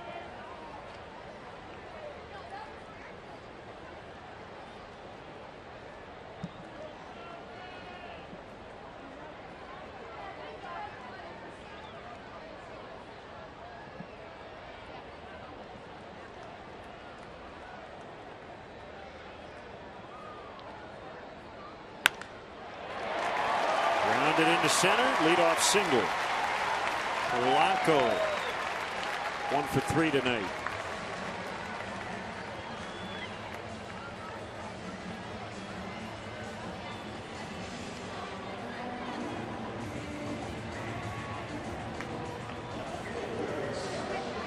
So we hope to have some video of the incident at some point tonight in Colorado. But you missed it earlier. The Rockies beat the Braves 10-3. And referring to the game story by Dave O'Brien, the Atlanta Journal-Constitution, I got to give Freddie Gonzalez a lot of credit for his comments after the game. So here's what happened. Gerald Laird got hit square in the mask by a foul ball off the bat of Corey Dickerson late in the ball game, 8th inning. And then I think 2 pitches later, Dickerson caught him on a backswing and immediately looked concerned. Laird was down on the ground for quite some time.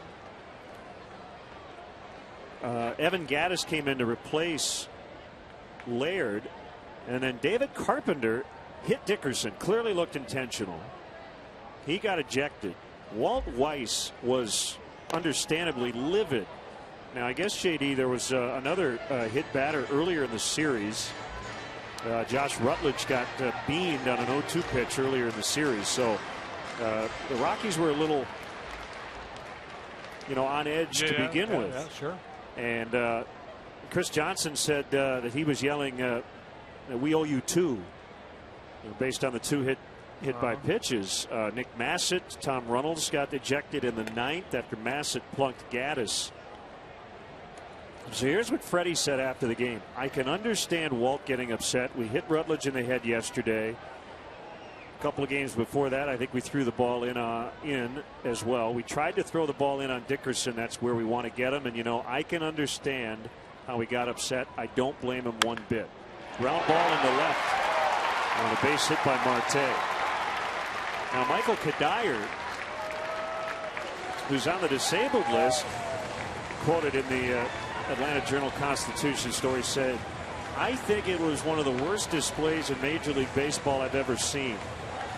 Are we going to start hitting guys for hitting a ground ball when a guy dives and breaks his shoulder?"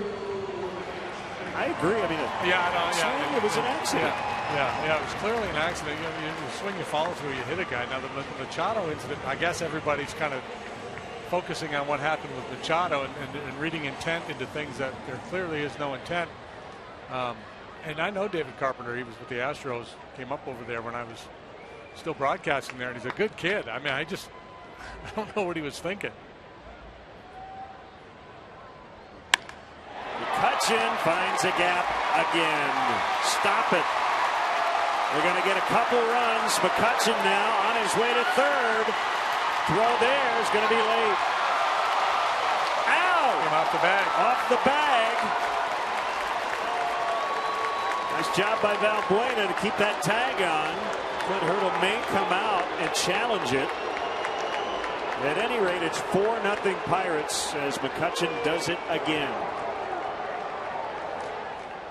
4 games, 4 2-run hits in this series. Yeah, he's just he's a remarkable player when he's on a roll like this. It's just really amazing to watch him play. You hate to be on the wrong side of it.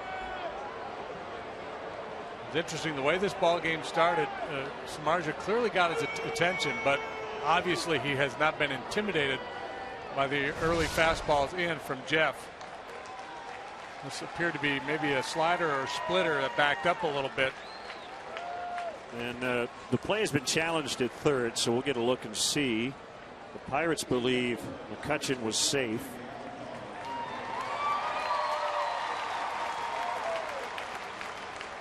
And they might be right. Definitely came off, and the question is, did he get back in time?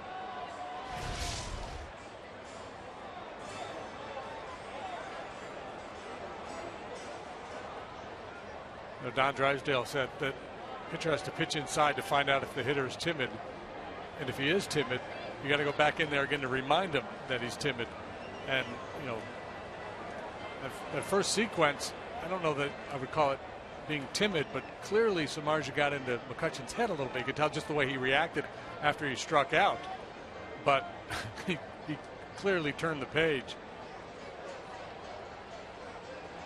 And again, the ability of the Pirates to get people on base in front of him, that's changed the dynamic. That's been the real key throughout this series, other than the fact that he's delivered pretty much every time he's been up there. At the moment, it's a double, and McCutchen thrown out at third, but the Pirates are officially challenging that call. And in McCutchen having success against Jeff Samardzija is nothing new. He came in with very good numbers against Jeff. Here's the play at third base. Toe off, toe back, but was it before the tag was applied?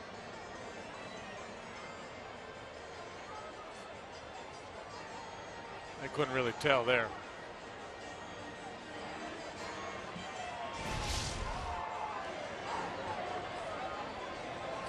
McCutchen, one of those guys that does it against elite stuff. He can handle velocity,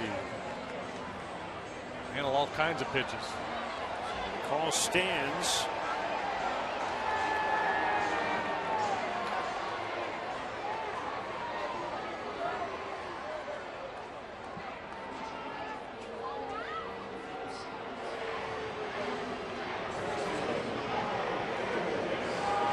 So it's a double to knock in 2.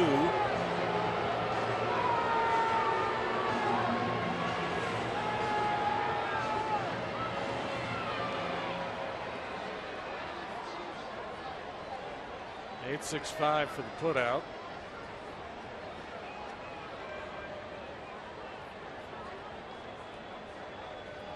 Base is empty and 1 out. We've got some Manny Sanguian barbecue. Yeah, I didn't. In the booth, I wasn't producer. hinting. I wasn't hinting when I asked about Manny's barbecue, but clearly that's how it was.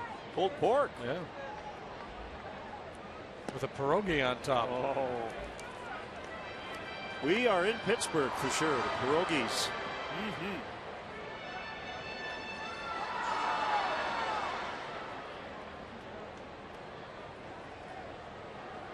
4-zip. The 1-1 from Samardzija. Fouled out of play.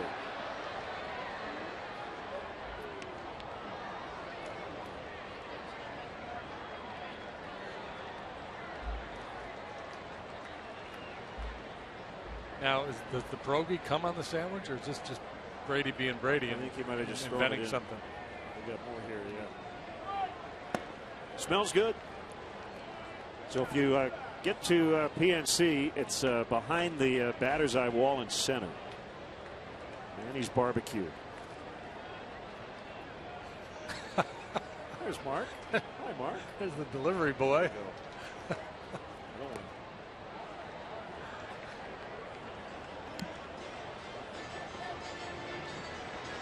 don't know. He's up here pointing. I thought we had Harpo Marx in the booth. I'm not sure what he's. I think he was saying the pierogies came from over there. Or maybe he's delivering some to the radio guy. Yeah.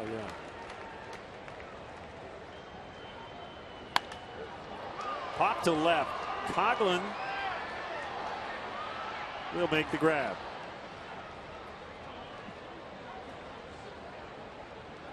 Two down. It'll bring up Martin, who's doubled twice.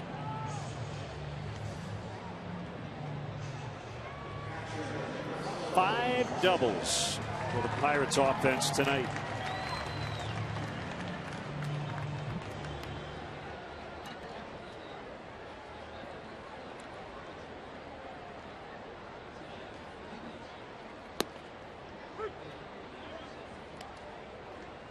So now they're giving McCutchen a triple. So he got to third, then came off the bag.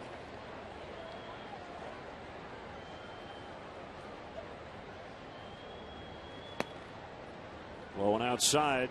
Yeah, it's interesting because I've seen that play ruled the other way more times than where they say, well, yeah, he did reach the bag safely, but it was the continuation of all one play. Right. Therefore, only a double. But we're picking at nits. Doesn't matter. Well, it's like the overslide by Lake. And he gets a caught stealing, right? He doesn't get a stolen base and then put out shortstop or whatever.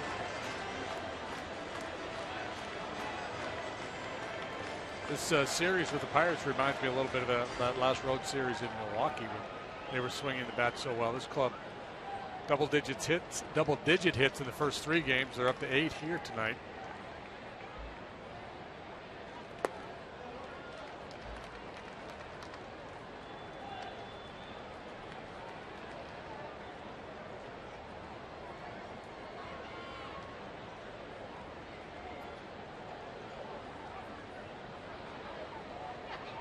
Pirates trying to climb back to 500. They're 3 under at the moment. 2 runs on the triple by McCutchen, and it's 4-zip after 5.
On live streaming sports service is celebrating 12 years. Join the millions of subscribers. Watch every out-of-market game live in true HD on over 400 devices.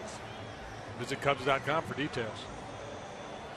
So we got this barbecue up here. We probably should mention who Manny Sanguillen is. We probably have some viewers out there that aren't familiar with Manny's work. He was a 3-time All-Star catcher for a long time here in Pittsburgh. 67 through 76. Went over to Oakland for a year, came back, finished his career with the Pirates. Lifetime .296 hitter. Had a reputation of being a great bad ball hitter.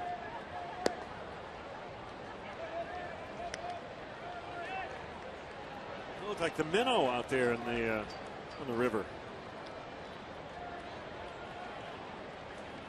On a 3-hour tour. Funny you should mention that. Really? Yeah. Okay. Bounced foul, 1-1.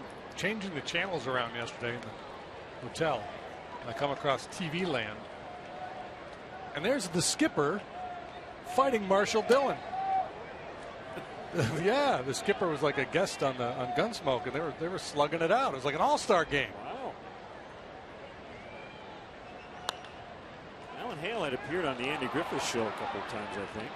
We'll go 3-1. Not as the skipper. No. But it was funny, even in this role, he had all the kind of the same movements as the skipper. He didn't try to hit him with his hat, though.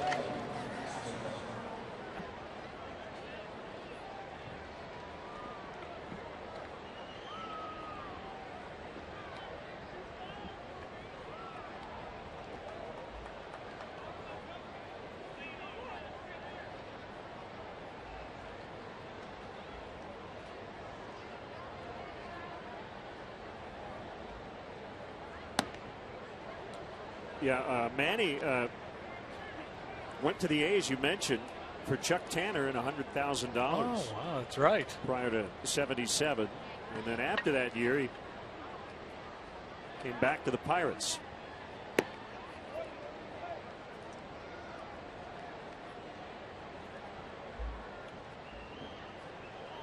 All-Star in 71, 72, and 75.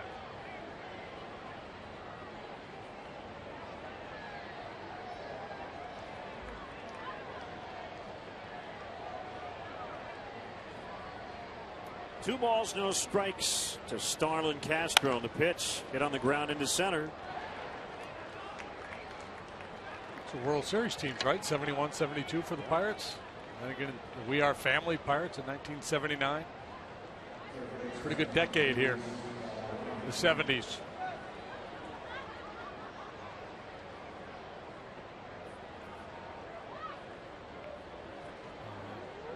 During the rain delay last night, they showed the final few innings of the final regular season game of that 79 season. Ken Tekulve with a 3-inning save. It was against the Cubs at Three Rivers.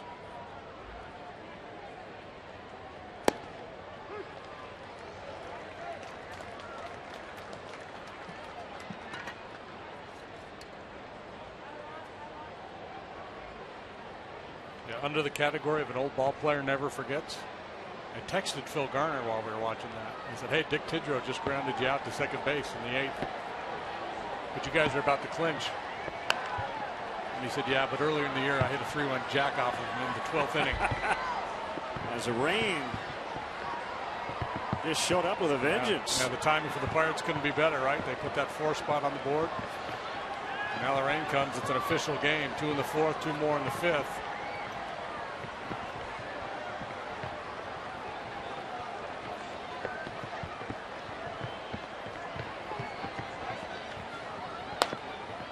Foul. Because typically not very efficient, but tonight he has been. In the past, he's been accused of being more of a thrower and not really having a very good feel out there. But tonight, good command, really used his changeup and curveball well.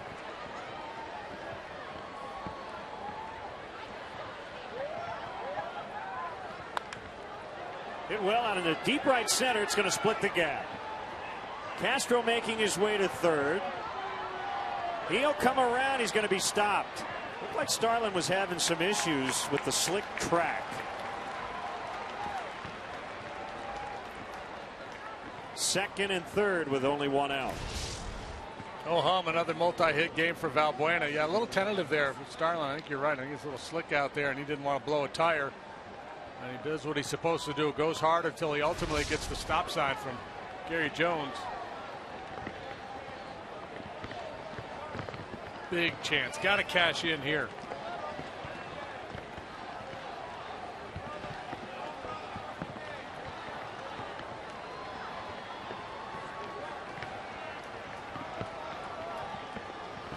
May be a minute or two away from a delay if it doesn't lighten up.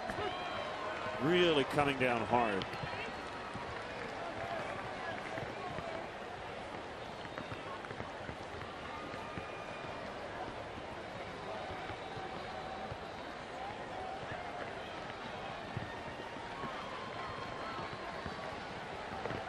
One strike on Sherholtz. The pitch.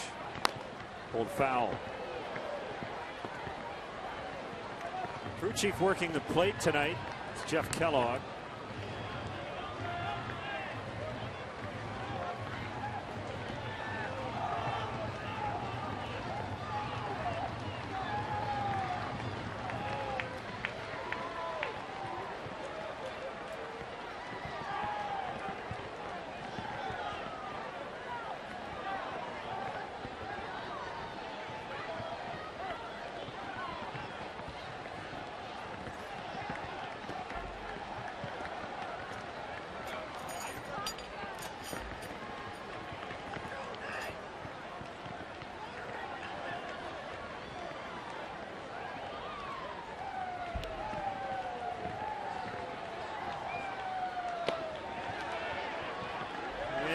Sherholtz went on the appeal.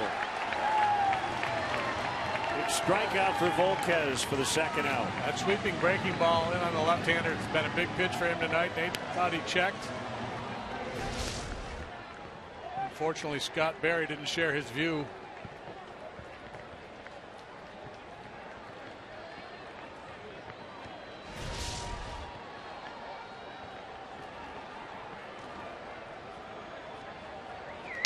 Baker with 2 outs. He's flied to center and walked.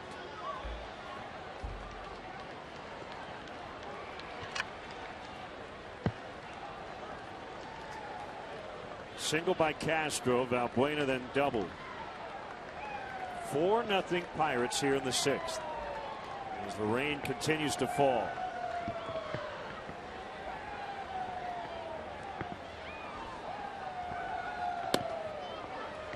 Wide for a ball. Big right-hander Jared Hughes. And the Pirates bullpen about ready to throw a pitch into your living room. Do some jumping jacks first, though.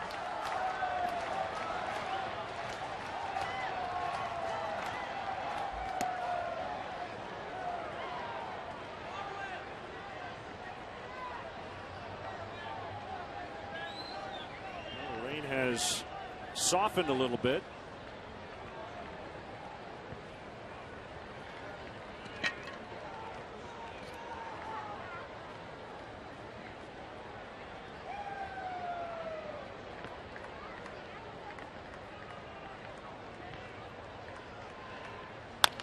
The 2-0 is bounced to the second baseman, Barnes, and the inning is over.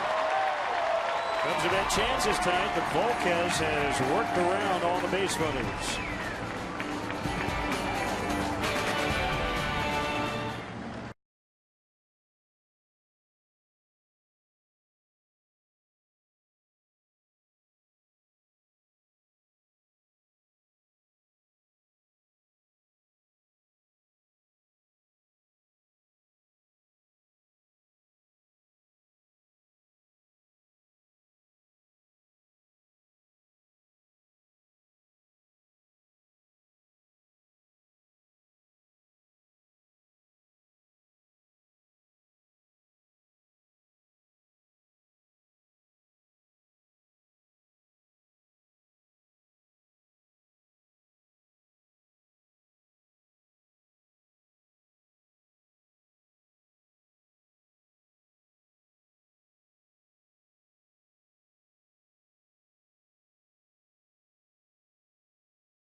Pennsylvania, which will move to Philadelphia tomorrow night. It'll be on WGN Friday night and Sunday afternoon. The pregame leadoff man starting at noon Central on Sunday. Ford, go further in any one of Ford's many fuel-efficient vehicles. Check out America's freshest lineup at your local Ford store or at localfordstores.com. Deanna Navarro in the house. We'll see Deanna with the Blue Jays in September.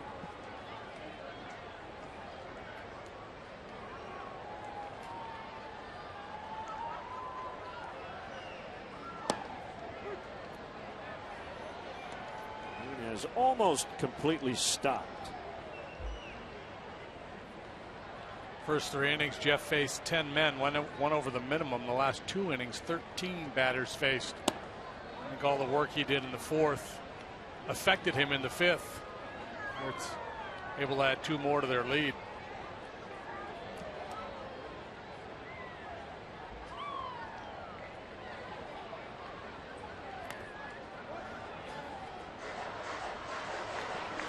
One and 2 on Alvarez.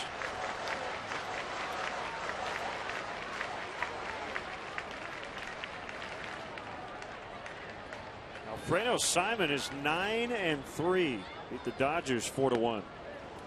Alvarez strikes out. Step aside and see what's coming up on WGN.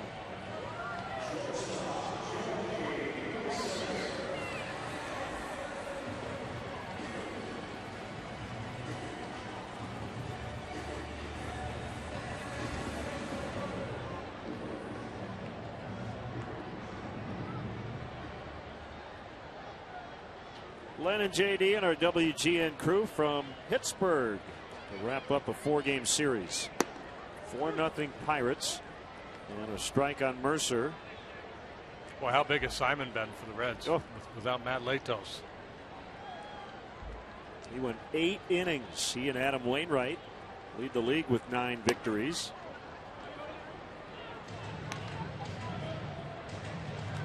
Beat Zach Greinke. Todd Frazier with his 14th homer of the year.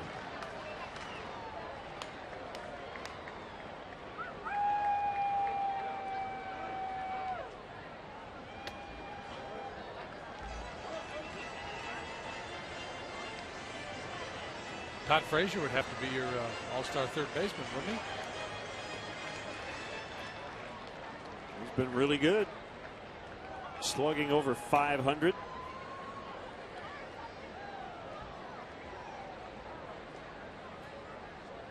Guess it depends on Arenado when he gets back and what he does. Or is he back? Is he still hurt?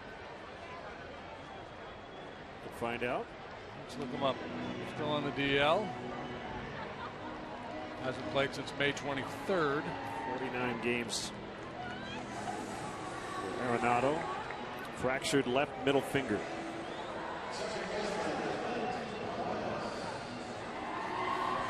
Well, if you're using OPS as your criteria or wins above replacement, Frazier has been the best third baseman in the National League. As Lee Ilya would say, criteria. Your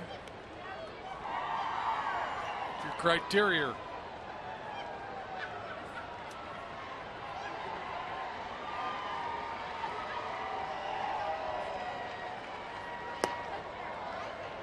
Two strikes to Barmes.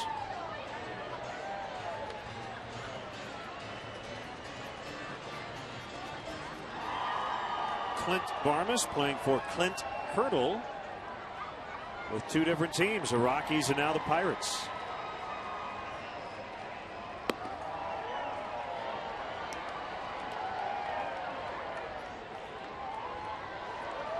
There's the other Clint. He's got to feel pretty good about his situation right now, the way Volquez is pitching. And with that bullpen.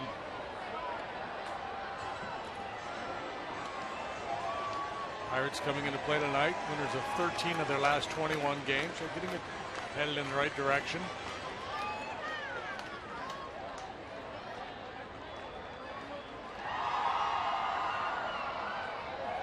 Swing and a miss. Samardzija, 2 strikeouts in the 6th. And they go 1-2-3.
$19.79. Anyone?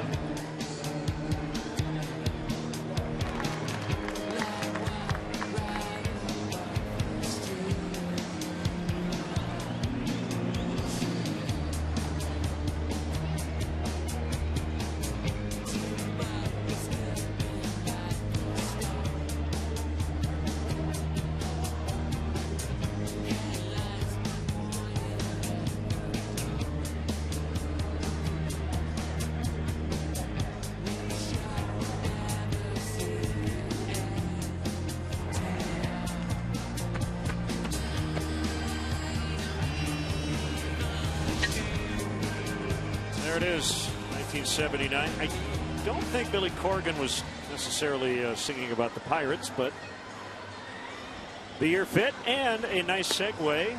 That song and many more will be heard next week. Hot Stove Cool Music, the man who played drums on that track, Jimmy Chamberlain. Smashing Pumpkins will be alongside Tom Morello, John Stirratt from Wilco. A great group of all-stars. Go to metrochicago.com. That's next Friday, June 20th at Metro after the Cubs host the Pirates. You're going to have to get to the bottom of the roots of this song. Yeah. Edinson Volquez, very good tonight. Barney's his nemesis, though. Yeah, Samardzija's on deck. Doesn't mean he's going to hit. We're in the 7th, and the Cubs are down 4. Nobody up in the bullpen at the moment for the Cubs. The Pirates, however, do have action. We believe it's Tony Watson. And it will be caught by Marte. Starling Marte with a great catch to Rob Barney. Play like that to keep Barney from being 3 for 3 off of Volquez. Boy, again, that's why everybody's so excited here in Pittsburgh with the speed in this outfield. Not only are they good offensive players, but they cover a lot of ground.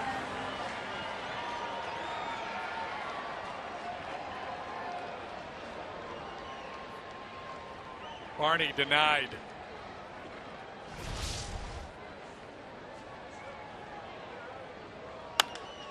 Samardzija is batting, and he's going to reach base. An opposite field double. Old school. I love it. Now, you don't often see the starter get an at-bat in the 7th down 4-0, but Jeff is the ace. It's a little longer leash. And he makes his manager's decision pay off here. Yeah, well, you know, the bench right now consists of Olt, Ruggiano, and Whiteside. Whiteside, the backup catcher. Olt's been struggling miserably, so, you know, I'm sure what Renteria's thinking, well, if I do find a way to get back into this game, there may be an at-bat where I have to hit from my pitcher with a couple of men on base. It'd almost be wasting a resource to use them there. You know, especially when you consider the odds of getting a knock off the bench like that.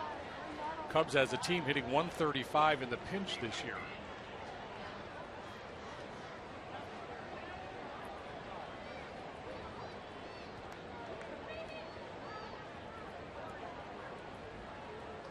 One and 0 to Coghlan.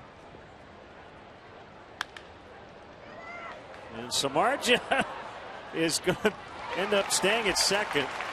He was dead to rights, but Mercer bobbled it.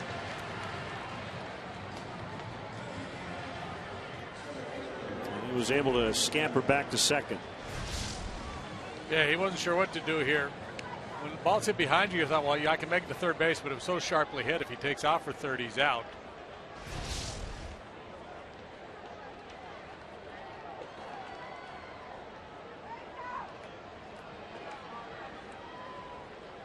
Unlike when he was playing over at Heinz Field, they don't have to tackle him. They just have to tag him.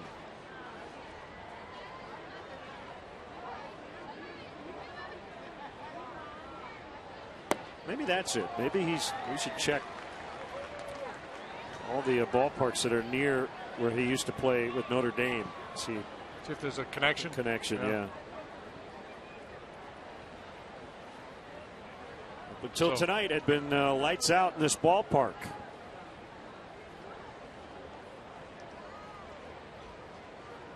Ben Roethlisberger taking BP today. Steelers quarterback shagging some fly balls in the outfield.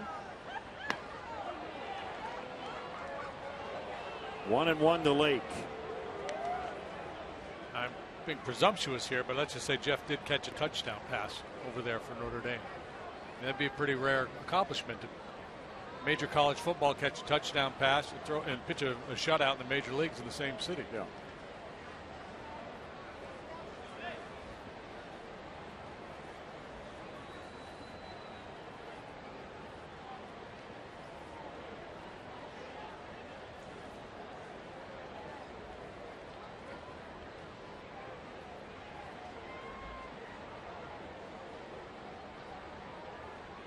One rolled up the middle.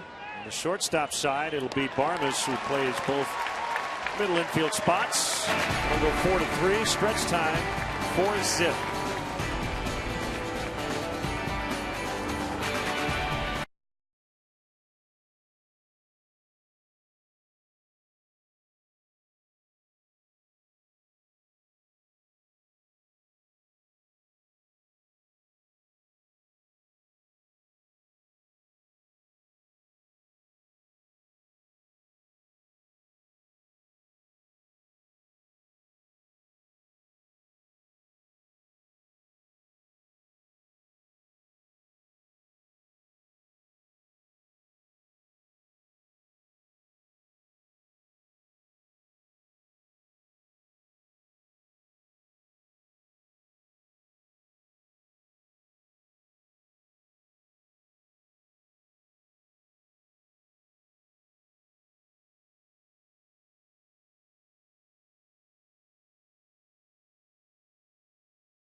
Pirates. So let's go back to earlier today, and we were talking about the Braves and the Rockies. This is Corey Dickerson on the follow through the backswing. Clipped Gerald Laird, who went down for a few minutes, had to leave the game. Evan Gattis comes in to replace him. I mean, that looked clearly obvious. David Carpenter immediately ejected. Walt Weiss obviously frustrated with the Braves. Just a very strange incident today in Denver. Yeah, I mean, I can let David Carpenter off the hook on this level that he didn't throw it up around his head. But I don't understand why you would throw at a hitter who accidentally hit your catcher. I mean, it's unfortunate that Laird got whacked with that follow through, but it's certainly not anything you would retaliate over. And maybe I'm missing something. Maybe something else happened, but that's bizarre. Travis Snyder batting for Volquez, who went 7 shutout innings on 99 pitches. A lot of strikes. 67 strikes. He only missed the zone 32 times. Yeah, this is as good as I've seen him. And as I was mentioning when we profiled him here at the beginning of the ball game, his walk rate is down, right around league average. Ray Search may be working a little magic. That will be a fair ball for the pinch hitter Snyder. Been an extra base hit fest for the home team tonight. That is their 5th double. McCutchen has a triple as well.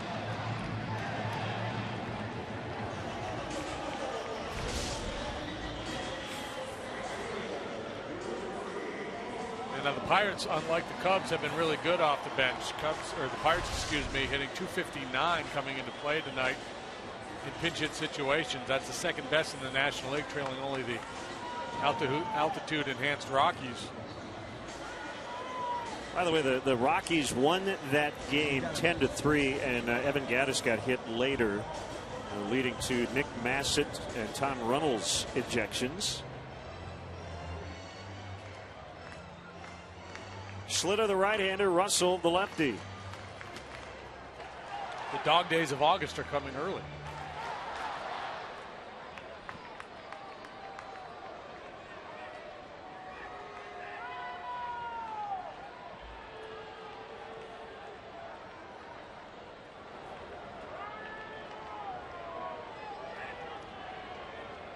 This might be it for Samardzija.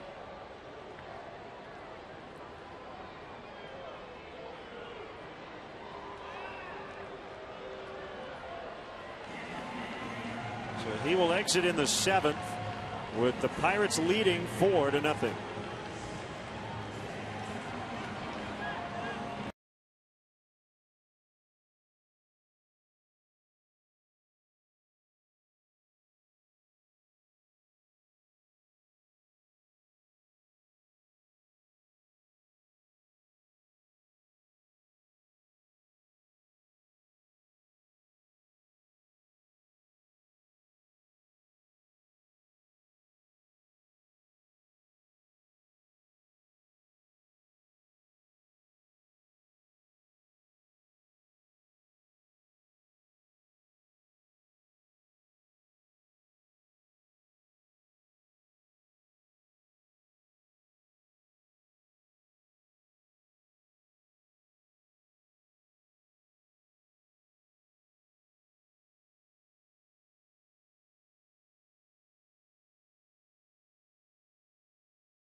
Russell takes over. Runner at second, nobody out.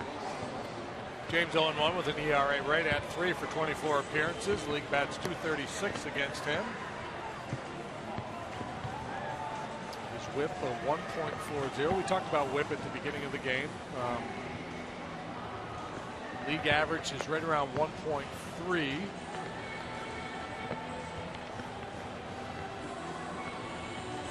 Qualifying starting pitchers, just to give you an idea of range, qualifying starting pitchers, the best is Johnny Cueto at 0.77, the highest whip. Eric Stoltz of the Padres at a 1.57.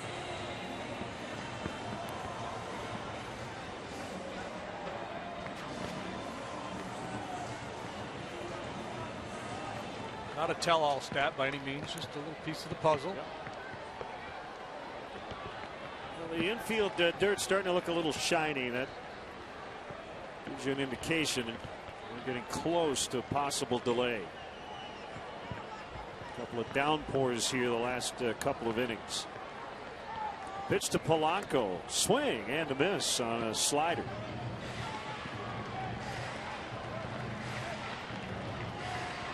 Yeah, that left side in particular, very slick. Was it the 08 World Series? Was it the Rays and the Phillies? Didn't they have a game where it just kept raining and raining and they were not going to delay it?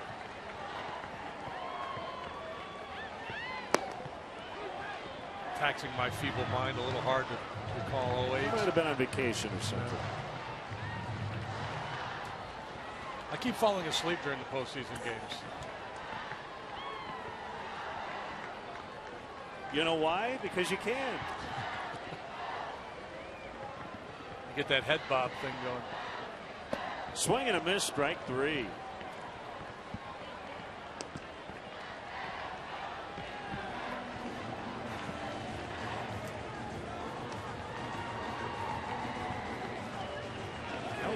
One is done for Russell. Was the case 2 nights ago. He came in and faced one batter. It was Pedro Alvarez. In that instance, he walked him. Another pitching change in the 7th.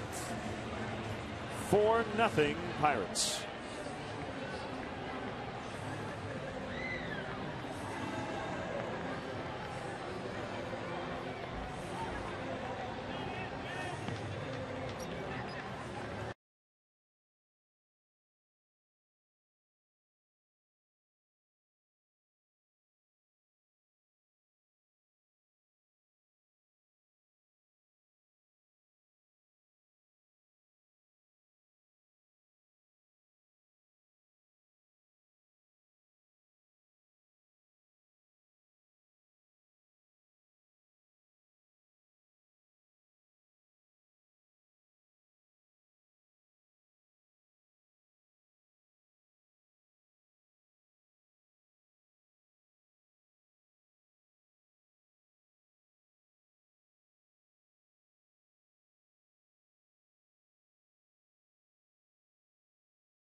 They have called for the tarp just as Brian Schlitter had gotten to the mound.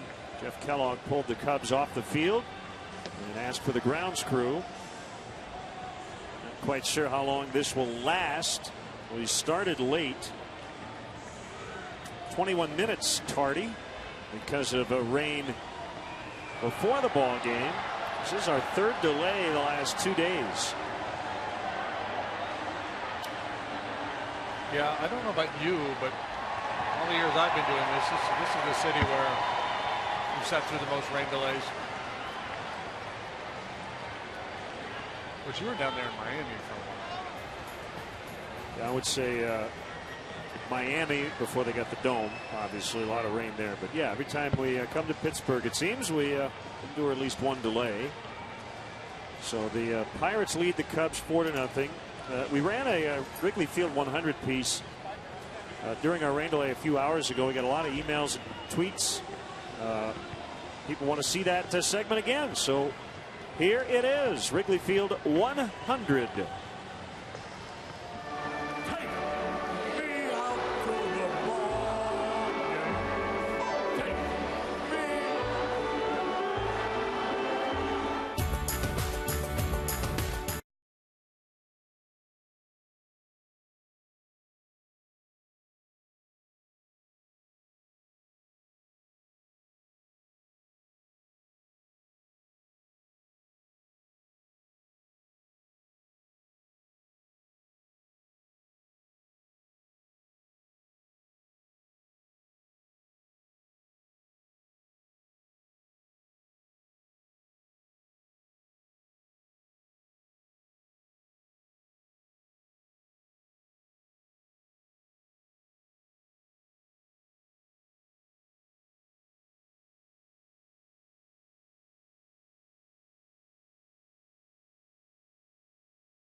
Welcome back. We're ready to resume in the bottom of the 7th after a lengthy rain delay. Starling Marte against Brian Schlitter, and that ball got a big chunk of John Baker, the catcher.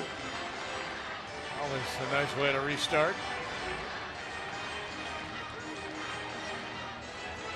Official rain delay 1 hour and 14 minutes.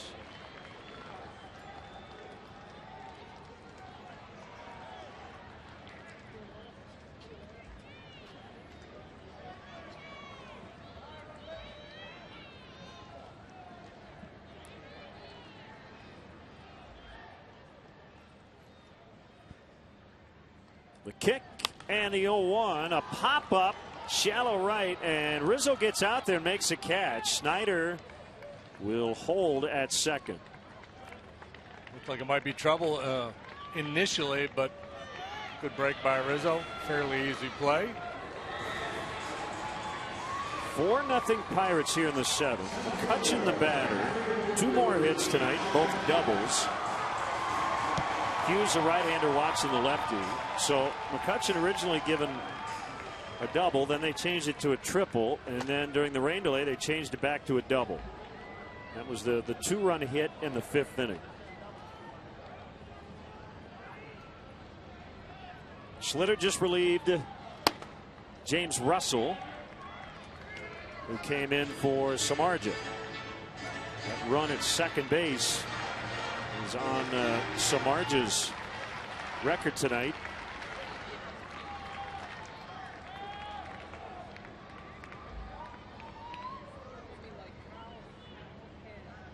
Here's the 1-0. Bounced foul.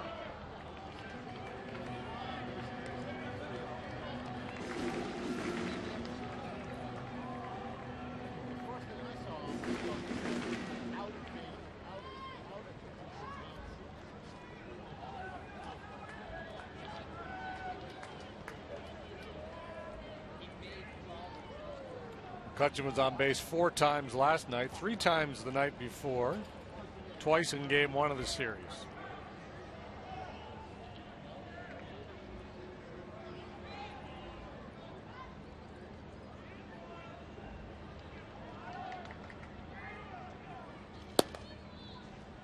Outside, 2-1. It's hard to stand out at the highest level. I mean, there's so many good baseball players out there, but clearly McCutchen is the best player on the field. And would be on almost every field he plays on. That's a strike. You know, it's like when you watch a high school game, you can usually, it's pretty easy to identify the best player in high school and, you know, college to a lesser extent.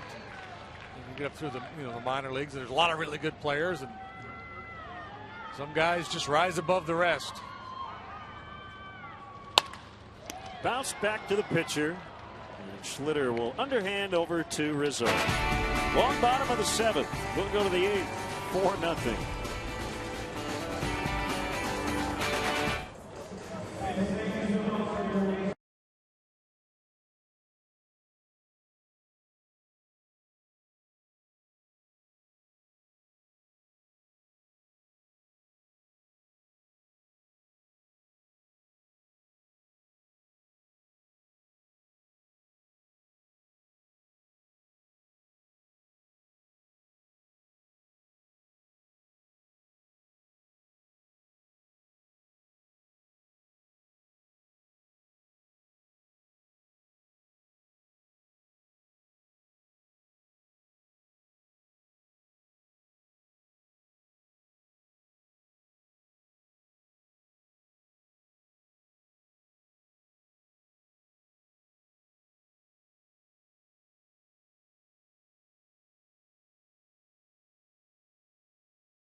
Budweiser. Great times are waiting. Grab some buds. Ford, manufacturers of America's best-selling brand. Check out our best-selling lineup at your local Ford store or online at localfordstores.com. And by Xfinity, your home for the most live sports. Call security. Here's Tony Watson. He's been really good, as we mentioned the other night. Might make the All-Star team. Pretty impressive numbers. 5-0, that can always be misleading for a relief pitcher, but look at the rest of it. ERA below 1. Batting average of .206. 4 strikeouts for every walk. 1 home run allowed. He's been on a 20 appearance scoreless streak.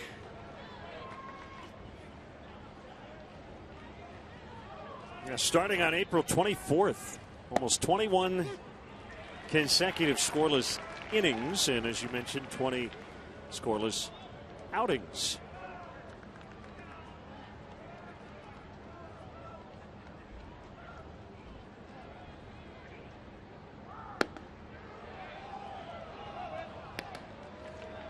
Scoreless 7th last night. He had a strikeout and a walk.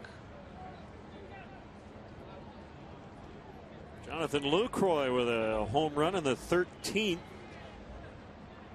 giving the Brewers a 2-run lead. They now lead 4-1 over the Mets. 1-2 on Rizzo.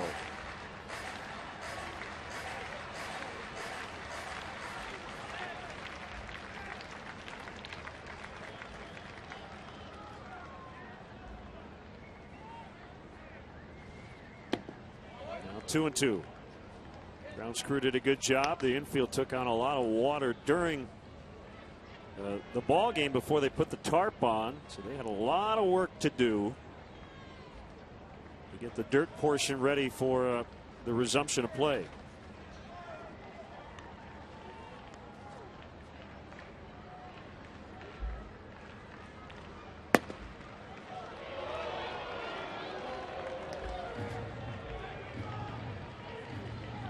And hey, they even have the foul lines.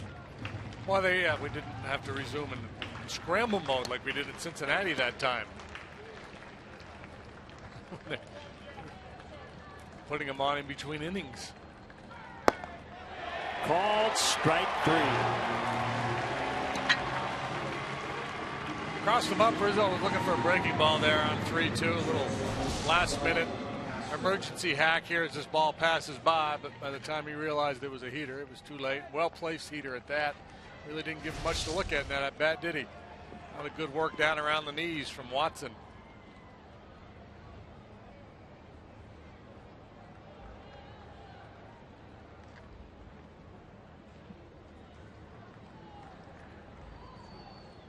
Single and a couple of groundouts for Castro. And a foul strike. Cubs have left 8 on tonight. 2 on in 3 different innings.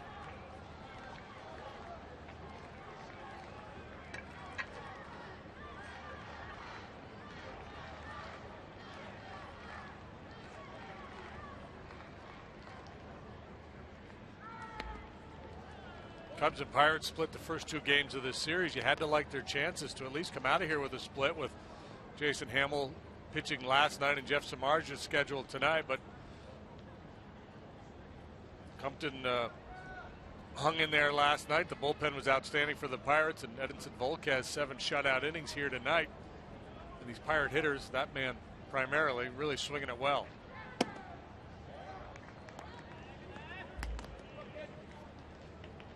Season high 9 hits allowed by Jeff tonight. Hamill allowed 11 in 5 innings last night. Travis Wood got the win in his start Tuesday. He allowed 9 hits in 6 2/3.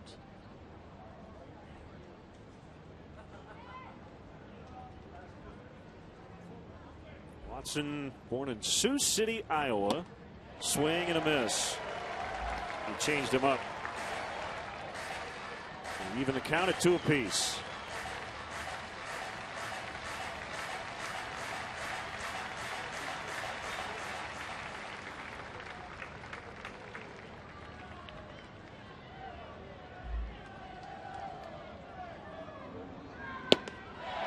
time he just went with pretty straight fastball.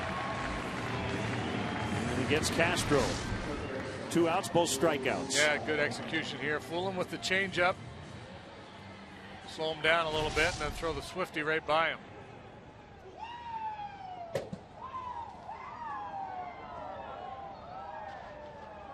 Now Valbuena, 2 more hits tonight, average up to 294 as he continues to swing a hot bat.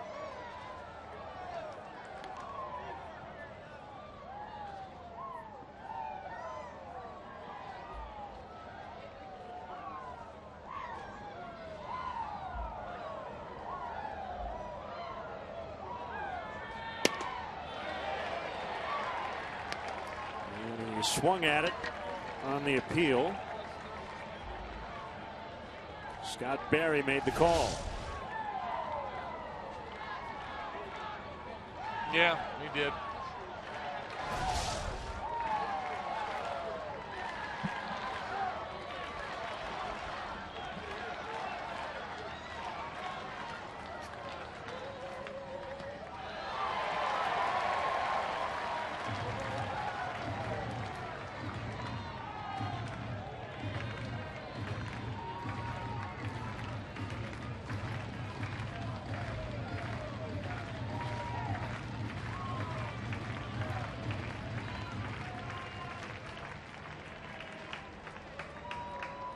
Watson has a sign from Martin, and the pitch. Called strike 3 on a slider. Well, you saw all of his pitches in this inning, and they're all good. 4-0.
Nothing Pirates as they will bat in the bottom of the 8th. It's left-hander Wesley Wright, and he'll face Gabby Sanchez, who will hit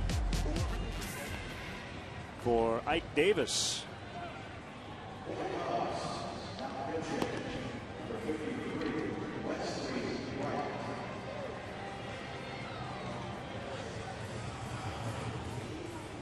Well, most have left. You have to admire those that have stuck around. Except for the ones howling, yeah.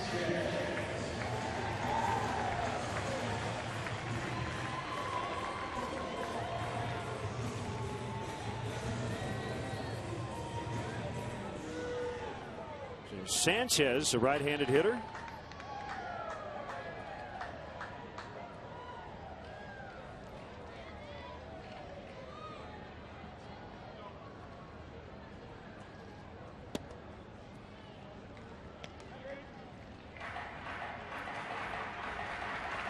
Yeah, they have the chance to have a nice little platoon over there at first base. Sanchez handles lefties well, like Davis, a dangerous left-handed bat.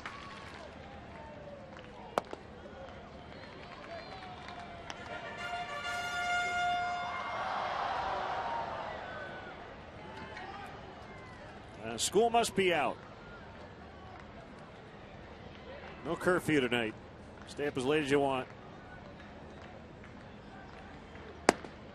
That's a strike. It's 2-1. Finals, Max Scherzer with his first career complete game. 4-0 he beat Chris Sale. Tigers over the White Sox. Victor Martinez with his 16th home run. Sale's first loss of the year. White Sox had just 3 hits.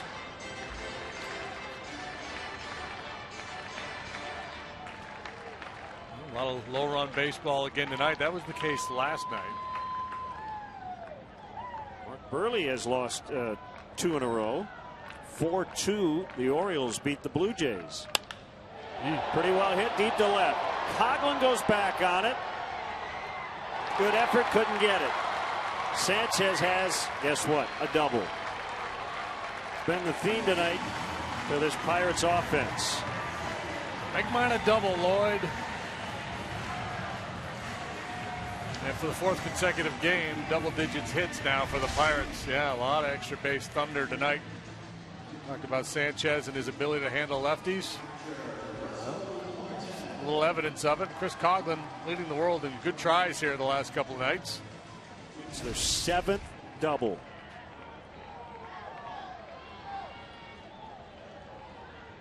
Anyway, last night, there was 15 Major League games played. 3 runs would have been enough to win 14 of the 15 games. Wow. Yeah. How about that?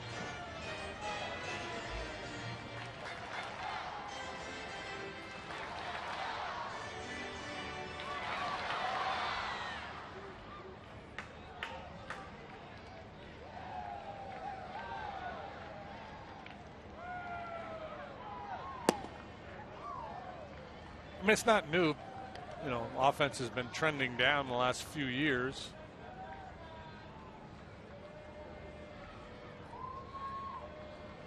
San Diego Padres have a .216 team batting average. And scoring just over 3 runs a game. Now Martin moves Sanchez to third on a bounce out to second.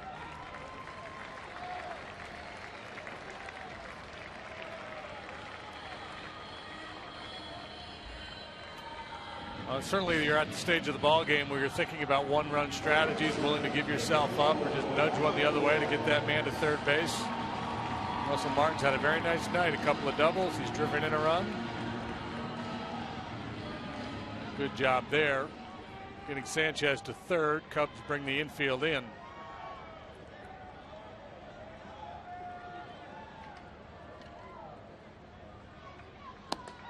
Outside on Alvarez. He came in hitting .239. Mercer behind him .231. Barmas .209. Ike Davis .238. Marte .249. I mean, those types of batting averages would have been unacceptable 10 years ago. Nate Scherholtz .217. Darwin Barney .193. Offense down all over baseball.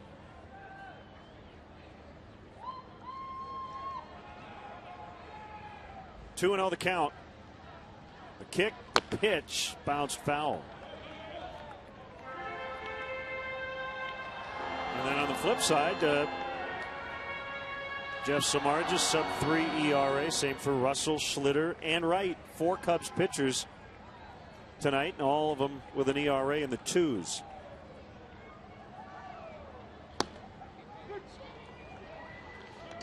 Now, as the weather heats up, you know, those numbers will start to change a little bit. Offense usually starts to jump around this time of year. I mean, it's not going to make a significant leap.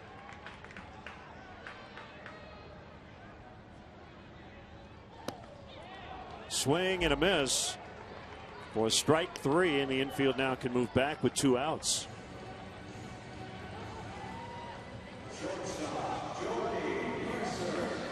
Here's Mercer. The National League in April, collectively, the entire league hit 246. In May, 251. Let's take a look at June here and see what we got. Oh, back down to 243. There goes that theory.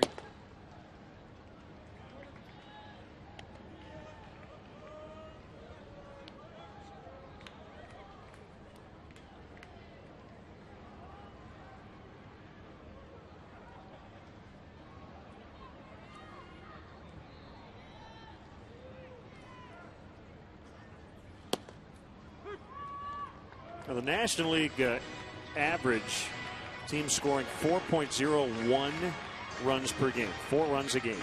Go back to 2005, right on the button. That's significant. I mean, that's a 20% decrease in offense. Mercer breaks his bat as he rolls to Barney, and that will end the Pirate 8th. Off to the 9th, 4-zip Pittsburgh.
Regulation at first base.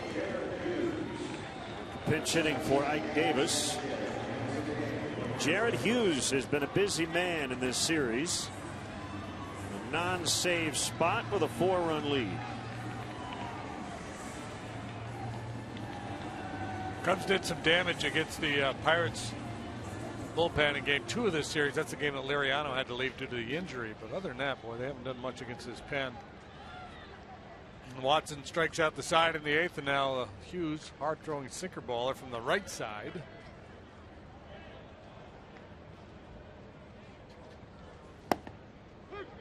Deals a strike to Scherholz.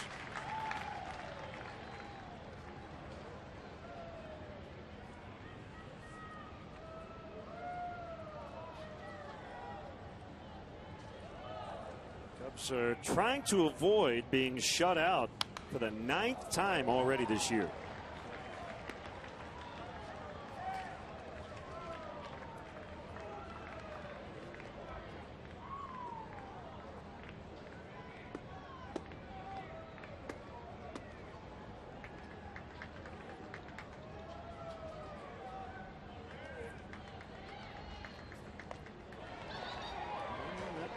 Ball, I think, hit Scherholz and he swung at it.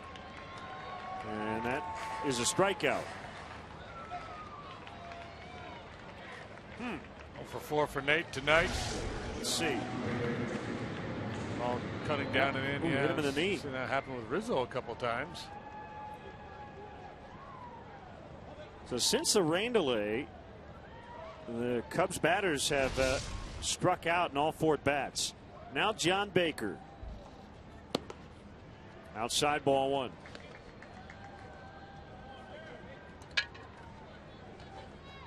It's over in New York. The Brewers a winner in 13 innings. 5-1 the final.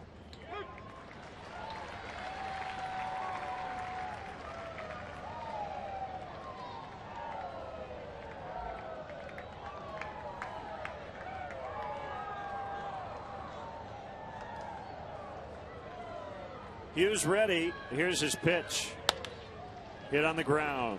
To Barmes at second. 2 outs.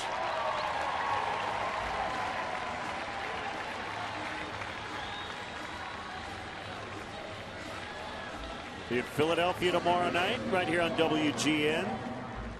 Phillies had been pretty cold. They had dropped 8 of 9, but just swept the Padres in 3 games.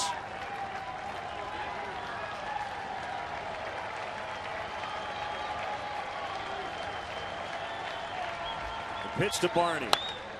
Hit foul off to the right. Darwin's had a nice night. 2 hits, robbed of a hit last time up. Starlin Marte made a spectacular play on him.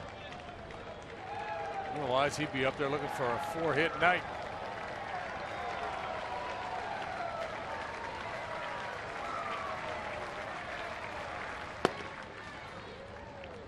Low and outside.